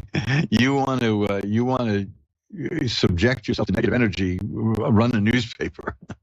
It can burn you out, but we got through it. In fact, when we stopped doing it, and we looked up and said, we were doing that for 20 years. We didn't even notice the time go by. That's we were talking earlier about all these things, and I was quoting the great Alan Watts, who said, and I know people get a little itchy about this, but I'm going to say it anyway because it's doable. All sensible people make a living doing what they enjoy doing. Now, that doesn't mean right out of the box. You might have to spend a few years doing a lot of stuff you don't like doing in order to get to the stuff you like doing. But we've all had to have bread and butter jobs before we got an ideal job, if we were lucky enough to get an ideal job. But I have been able to, for many, many years, make a living as a writer, and I enjoy it. Screenplays, newspapers, theatrical endeavors. Sometime I'll tell the story about how Donald Trump jump-started my career, believe it or not. That's, I just like to keep politics out of it, and it's not a political story, but you can't discuss that man without getting political, so maybe we'll save it for the book, as they used to say. Melissa in Peoria, Illinois is on next. Hi, you're on with Reverend Elliott, Melissa. Hello. Hi, how are you tonight? I'm doing good. Thank you for asking. How are you? I'm doing well. Glad to be here. What can I look at for you? My goodness, I don't even know how to ask it. Well, I don't do the know. My best you dad's can. I was going to say my dad's been weighing on a lot, but he passed away a couple of years ago. So I was Do you like, want it to- has to be him trying to get me a sign or something. Well, I can look at that. Let's shuffle up the cards. And yeah, I never did that until I started doing this show, and some people started asking me. Geez, and I had been doing the show for years, and nobody asked me to do that. And then somebody did, and I said, okay, I'll give it a shot. And the first card I got was the death card, which said to me, okay, we're talking about an afterlife reading. So, that's very good. That's one of the cards I look for. So we're all shuffled up. Let's see what we have here. The funny thing is about these readings is they tend to start out sad and end up happy. Okay, now here's one. This is very simple. This is the Three of Swords. This is a card that, well, it shows a heart pierced by three swords with tears coming out of it. So you get it. It's about great sadness. So yeah, that's that. I think we're on the right track here. I have two other cards here, the Judgment card and the Temperance card, and I do look for those cards when I do an afterlife reading, because they both have an angel on them. One or the other will suffice, but you got both. So that's very strong. The next card is the Six of Swords, which shows the person traveling from here to there, from where they are to where they want to be, where they, it's about changing where you are, which is definitely, we're talking about going to a whole new realm of existence. So I'm seeing that as confirmation that this is in fact going to be a valid afterlife reading. Now here's the funny part. The next card is the card I almost always get for this kind of stuff, which is the Sun. It's a card of great healing and health and growth and happiness. And the Ace of Cups, which is about the beginning of emotional well-being and love and all good emotional things. Now, you notice we started out with a very sad card. Right. We got a card of transition, which is the Six of Swords, the person in the boat. And we went to happy cards about growth and happiness and healing and health. See, this is the way these readings tend to go. So I'm going to put this in there in that file with all the others, which is the messages. I know it's sad. I know you're sad. It was all very sad what happened to me. And you don't have to give us any details of anything, by the way. But the message is: be happy. I'm healing. I'm growing as a person, as a spirit, as an entity, and emotionally, I'm coming out and getting new layers of well-being. That's the Ace of Cups and the Sun card. The message is: you don't need to be sad for me because I'm doing well. That's how I interpret it. Do you get the same idea? Yeah. Now, the one last card here shows a happy family with a rainbow. It's the Ten of Cups. That's great happiness. So I think the message is, yeah, of course, it's always going to hurt. Let's face it. I mean, I'm sure even the spirit who passes knows that we never lose that emptiness that we experience. But the spirit is saying, I'm going to be okay. because I'm growing and I'm evolving as an entity. Okay? Yeah, that's good. Yeah, I think that's it was just funny. I was going to say it was just kind of like a quick passing to me. You know, he lived in Missouri and I live in Illinois, and I've not been able to be back, to St. Louis in a long time. And I found out he was in the hospital and that he had gotten out, and then he went back in, and I found a way to get there. And then I seen him, and then like the very next week he passed. And so it was one of those things where it's like, oh my gosh, I was just happy that I got to say, goodbye and everything like that. Good. I was hoping it wasn't forever. And no, but the message here is that it's happiness. The message is one of happiness that that the spirit wants to get through to you, according to my cards. Okay. Thank you very much. I appreciate that. And I will light a candle after the show to send positive energy to your father's spirit in the other realm. How's that? That sounds perfect. Thank you. My pleasure. Bye-bye now. All right. Bye. And let's shuffle up the cards. We're at the halfway mark. You're at Reverend Elliot's Magical Window, the show that just keeps on going even when I'm not here. That's the beauty of having a backlog of 400 shows. I can pop off to the Riviera, and I can actually, I have a laptop. I can do the show from the Riviera anyway. I used to do this show live. For those of you old timers will remember, I used to do this show live from a restaurant here in New York, and that was fun. Those shows were great, but I haven't done that in quite a while. I think the restaurants are skittish enough anyway as it is here in New York. First of all, they got shut down, and then they're being hit with. We have a commuter tax now, if you want to call it that. We have a tax that if people drive into the city to go to the theater, they get charged money for coming in above and beyond the toll. So that some of the restaurants are getting very creative. They're giving people back the money that the state is grabbing from them just for being here. I mean, this is the town that never sleeps, and they're tucking us into bed. So I can do this show from anywhere, and maybe you'll come up with some ideas, and maybe I'll head out there and do a show from wherever that is. Brittany in Greenville, Michigan is next. Hi, you're on with Reverend Elliot. Hi. Hi, Brittany. How are you tonight? I'm doing okay. Well, let's see if we can make that better. What can I look at for you? I'm wondering if you could just do something general. Sure. But would you want me to see what the cards show and see if that's what's on your mind? Sure, yeah. Okay.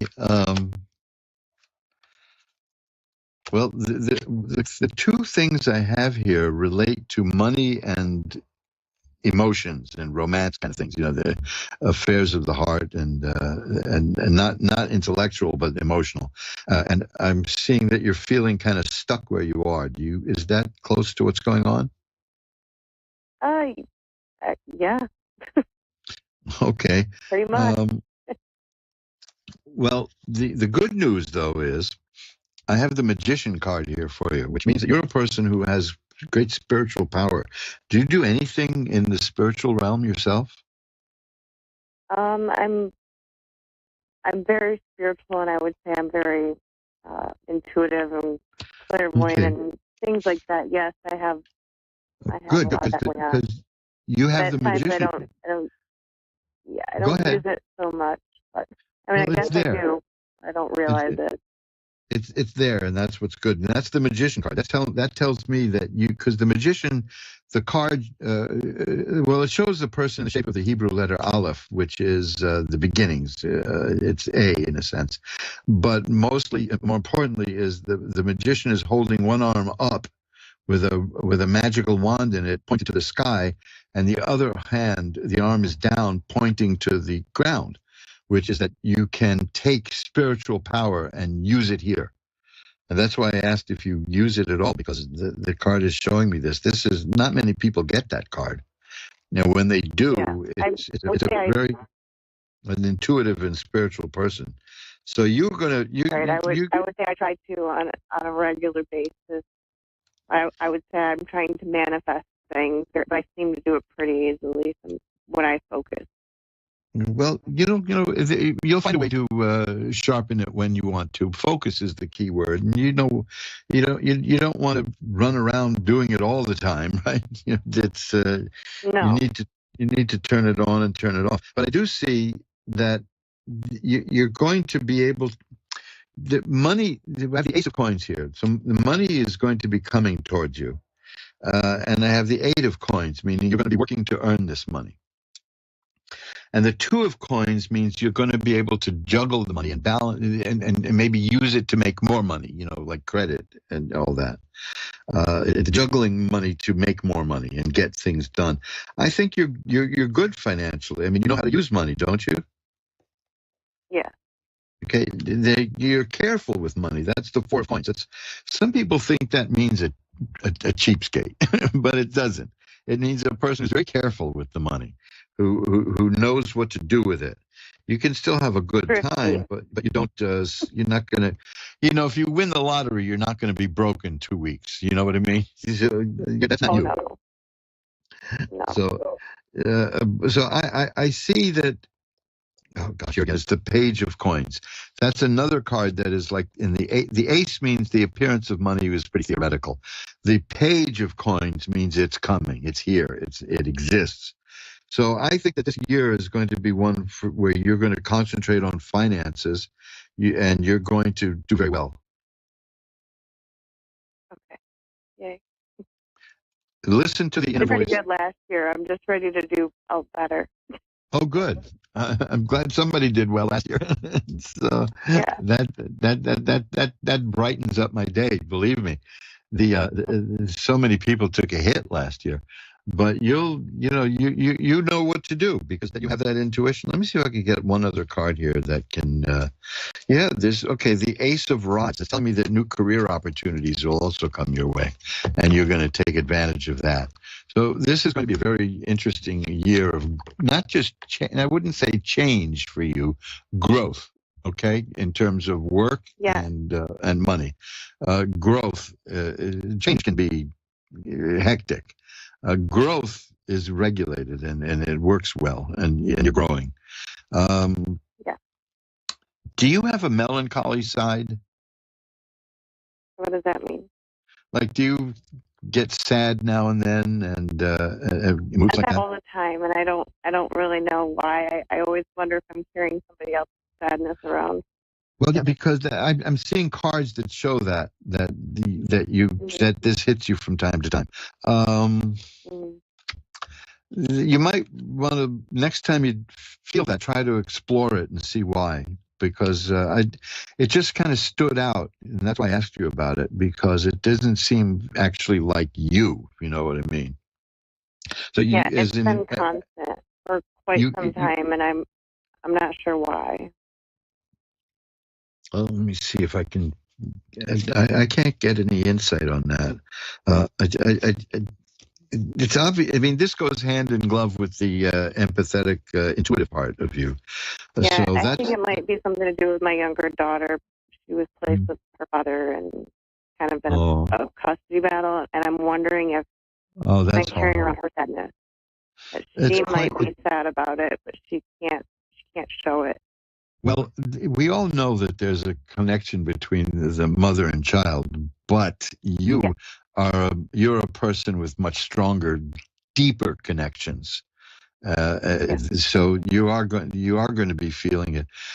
See what you can come up with. That would be, you can meditate on that. You can think about that and visualize. And anytime you want, you can drop me a line. You can contact me through my website or through Ask One Radio, or my email is asktarot@earthlink.net, and I can suggest things that you can do to kind of exercise that muscle and look at it and see what happens. Okay, no charge, of course. I'm not drumming up business here. I'll be more than happy to help you do that. Okay. There is a book that that is an old book that I had reprinted in my publishing company, which is called How I Discovered My Mediumship, which was about a little girl who had medium powers, and everyone thought she was crazy, and she thought she was crazy until she learned how to control those powers. So these kind of things that I'm not saying that you're contacting the departed people, but I think I have, and I was admitted to the mental hospital many times thinking I was nuts. So. Oh, well, you may want to take a Everybody look else at this. said I was too. Listen, you're talking to somebody who was told half of his childhood that he was out of his mind, and I had to explain that I'm not. I read words by Edgar Allan Poe when I was 9 years old, and it struck so hard that it's still in my mind. It's one of his pieces of poetry, and it begins, "From childhood's hour I have not seen as others saw." Now, at 9 years old, I read that, and everything in my life snapped into place. Wow. From childhood's hour, I have not seen as others saw. And that's Edgar Allan Poe, and he was a total outcast and misfit. So, again, there's not a sales pitch, but check out at mojoacademy.org How I Discovered My Mediumship. It's a book you might be interested in because this woman became one of the most renowned psychic mediums of her generation in the 1800s, and wrote a book about the trouble she went through as a child and the hatred she faced and the prejudice that people who followed spiritualism faced, and the evils that were thrust at her. Adulthood, so. I think you'll identify with it if you want to take a look at that book. It's called How I Discovered My Mediumship. It's about Mrs. Cecil Cook, or Cecil, I guess it would be. So at some point, I'm not saying go get it today, but at some point, just look into it. Okay? It could be right up your alley. A lot of people who have these kind of abilities need to learn how to control it, and that's what happened with her, and that's her story. Okay, so I hope you're feeling a little bit better now,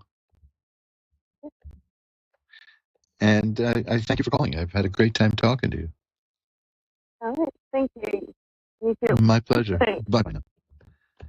And let's shuffle up the cards. We still have some time. And let's see, what do we have? I'm trying to shuffle these up and focus my old eyes here. I did so much time on the computer designing those websites. This is not a sob story, that I kind of burned out my eye sense, my one eye. I'm a cyclops these days. I lost one eye. Not because of the illness. That was another illness. That was something else. That was just a fluke. I just happened to have a blood clot in my eye. That's why I walk around with an eye patch. The damnedest things happen when you walk around the streets of New York with an eye patch on. The little boy came up to me once and said, he looked up at me with his mouth open and said, "Are you a pirate?" That was just too cute, And I said, "No, I'm not, but maybe I'll look into it. Do you think I should try it?" He said, "Yes." So we'll see. And then for some reason, a lot of people find it very attractive. I used to think that the surest way for a man to attract women is to be happily married. They'll come out of the woodwork and try to get you. But the eye patch really takes the cake. So anyway, I'll put up a new picture of me with my dashing eye patch. Jennifer in Bayville, New Jersey is next. Hi, you're on with Reverend Elliot. Hi, how are you? I'm doing well. How are you tonight? I'm good. Great. What can I look at for you? We got some time here. I was looking things, if they could go wrong for me, have been going wrong for me lately, and I'm just hoping for some the other folks shoe the drop. Yeah, let's see if that's going to ease up. I hate that kind of, there's another, speaking of Edgar Allan Poe, there's that wonderful line in The Raven, because all the Raven says is nevermore. And the man who is listening to the raven speculates, escaped from some unhappy master for whom disaster followed fast and followed faster. That's, and there's times when we've all felt like that, and it's the worst. So let's see what we got here. The Knight of Swords. Now that is a fascinating card in this context because the swords are mental activity.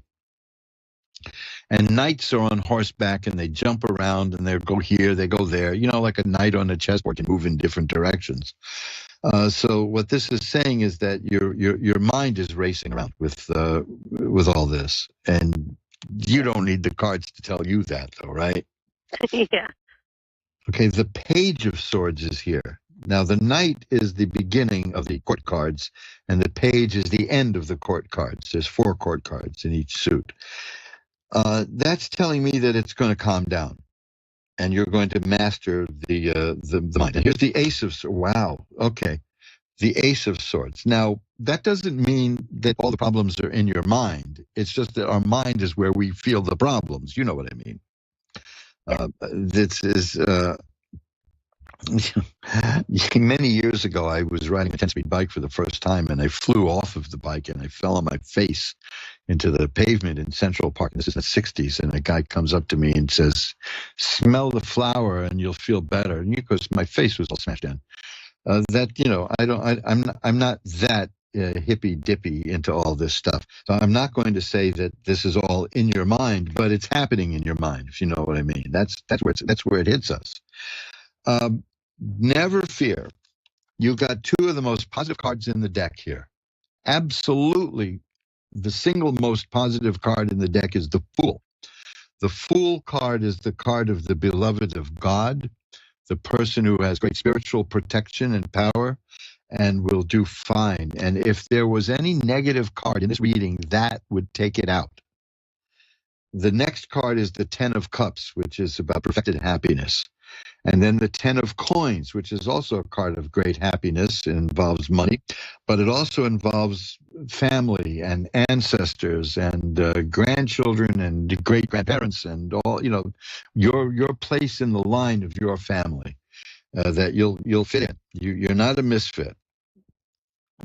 So I do. Here's the Wheel of Fortune, which means the situation that you're in now is going to change. Now, is it going to get worse or is it going to get better? It's going to get better because the next card is the Ace of Cups, and that's the beginning of happiness. So you went from these 3 cards, which are swords, which have dark clouds on them, to a card with rainbows, to cards with money falling from the sky, all kinds of good stuff. So, yeah, I think your answer is that this is going to clear up. Okay, so don't let it get you too far down, but, you can't just smell the flowers like that guy said and be better. You know that. Yeah. But you will free yourself of this. That's the 8 of Swords. That shows a person who's bound up and blindfolded and can't get anywhere. But the implication is you're going to cut those ropes because you're tied to swords. And all you have to do is move and you'll cut through them and you'll get to the castle up on the hill in the back of the card. That means that it's there. You're going through a bad time now. You look at that card, the 8 of Swords, in the Rider-Waite deck or one of its derivatives, and you'll see what I mean. It's a person who feels trapped and caught in circumstances and trouble, and the mind is troubled, and the situation around her is troubled. But there's a castle on the hill, and she's going to get there. That's the main menu here. That the cure is right there, and it's coming, and you're going to get to it. So just keep telling myself that every day. Well, the cards are telling you too, so that's good, right? that helps. Yeah. So if somebody else is listening, that's great. Yeah, it's not going to last. It's not going to go away very soon, but it's going to go away soon. Okay, that's the best I can tell you. Because you're going to, because the whole thing clearing up is implied in the 8 of Swords. You have a lot of sword cards there, and the swords are mental activity and strife. So, and yes, sometimes a little bit of a life. Yeah, those overlap. Well, somebody, I don't remember his name now, but he was one of the Hearst editors of a newspaper, one of the Hearst chains, and somebody asked him to define life. And he said, it's one damn thing after another. And yeah, the older I get, the more I see that's so true. It's just so true, Really? So oh, no, I'm going to revise one thing. I have here the 8 of Swords. That means whatever's coming for you that's coming it's on the way and it's almost there. So it is going to happen very soon. See, that's one thing that drives me crazy about tarot cards. I can say something like, well, if this was really what's going to happen, you get the Page of Cups. And then the Page of Cups shows up. So I said, well, I don't see it happening very soon. And I based that on not seeing this card. And then now here's this card, the 8 of Rods. So, yeah, it's on the way. It's almost here. So you're almost out of it. It's coming, okay? Okay. You've been through it. Love You've been through the ringer, and I'm seeing other cards that just show it's been bad. Yes. But the Empress is a good card. The Empress is a person who makes things grow and makes things happen. So you're gonna do that. You're gonna get through this, okay? And I've got to run. I'm just about out of time. But I keep that in mind. And I tell you, if it gets to be too much, even if another bad one day is bad. I'm not going to say there's only one bad day, because bad days are bad days. Then just go to AskOneRadio.com, go to the archive and listen to this show. Listen to the February 5th show at the end and listen to your reading, because it's wonderfully positive, okay? It identifies the problem, it defines it, it shows it, and it shows the way out. So thank you. You're going to be good this year. It's my pleasure. Awesome. Nice talking to you. Have a great day. Thank you so much. Bye now. And hey, that's it, folks. We've come to the end of show number 399 of the continuing saga of Reverend Elliott's Magical Window. And like I said, you can buy the book, Reverend Elliott's Magical Window, if you want to learn how to do this too and put me out of work. Hey, it doesn't take long to learn how to do this and get practice at it. I mean, there are people I'm listening now who've started recently and are already doing readings for people. You can just don't memorize the card readings from the little white book, the LWB as they call it, that comes with each tarot card deck. Just get in there and play with them and look at them and get comfortable with them and find one that you like. You can look online. There are several sites that offer glimpses of almost every tarot deck ever made or for sale, and that would be you find something that whatever blows your skirt up, as they used to say, right? So do that, and then check out Reverend Elliott's Magical Window, the book. It comes with a CD that has actual readings that explain and illustrate points made in the book. And it's the kind of book I wrote the book because it's the kind of book I wish I'd had when I started doing this.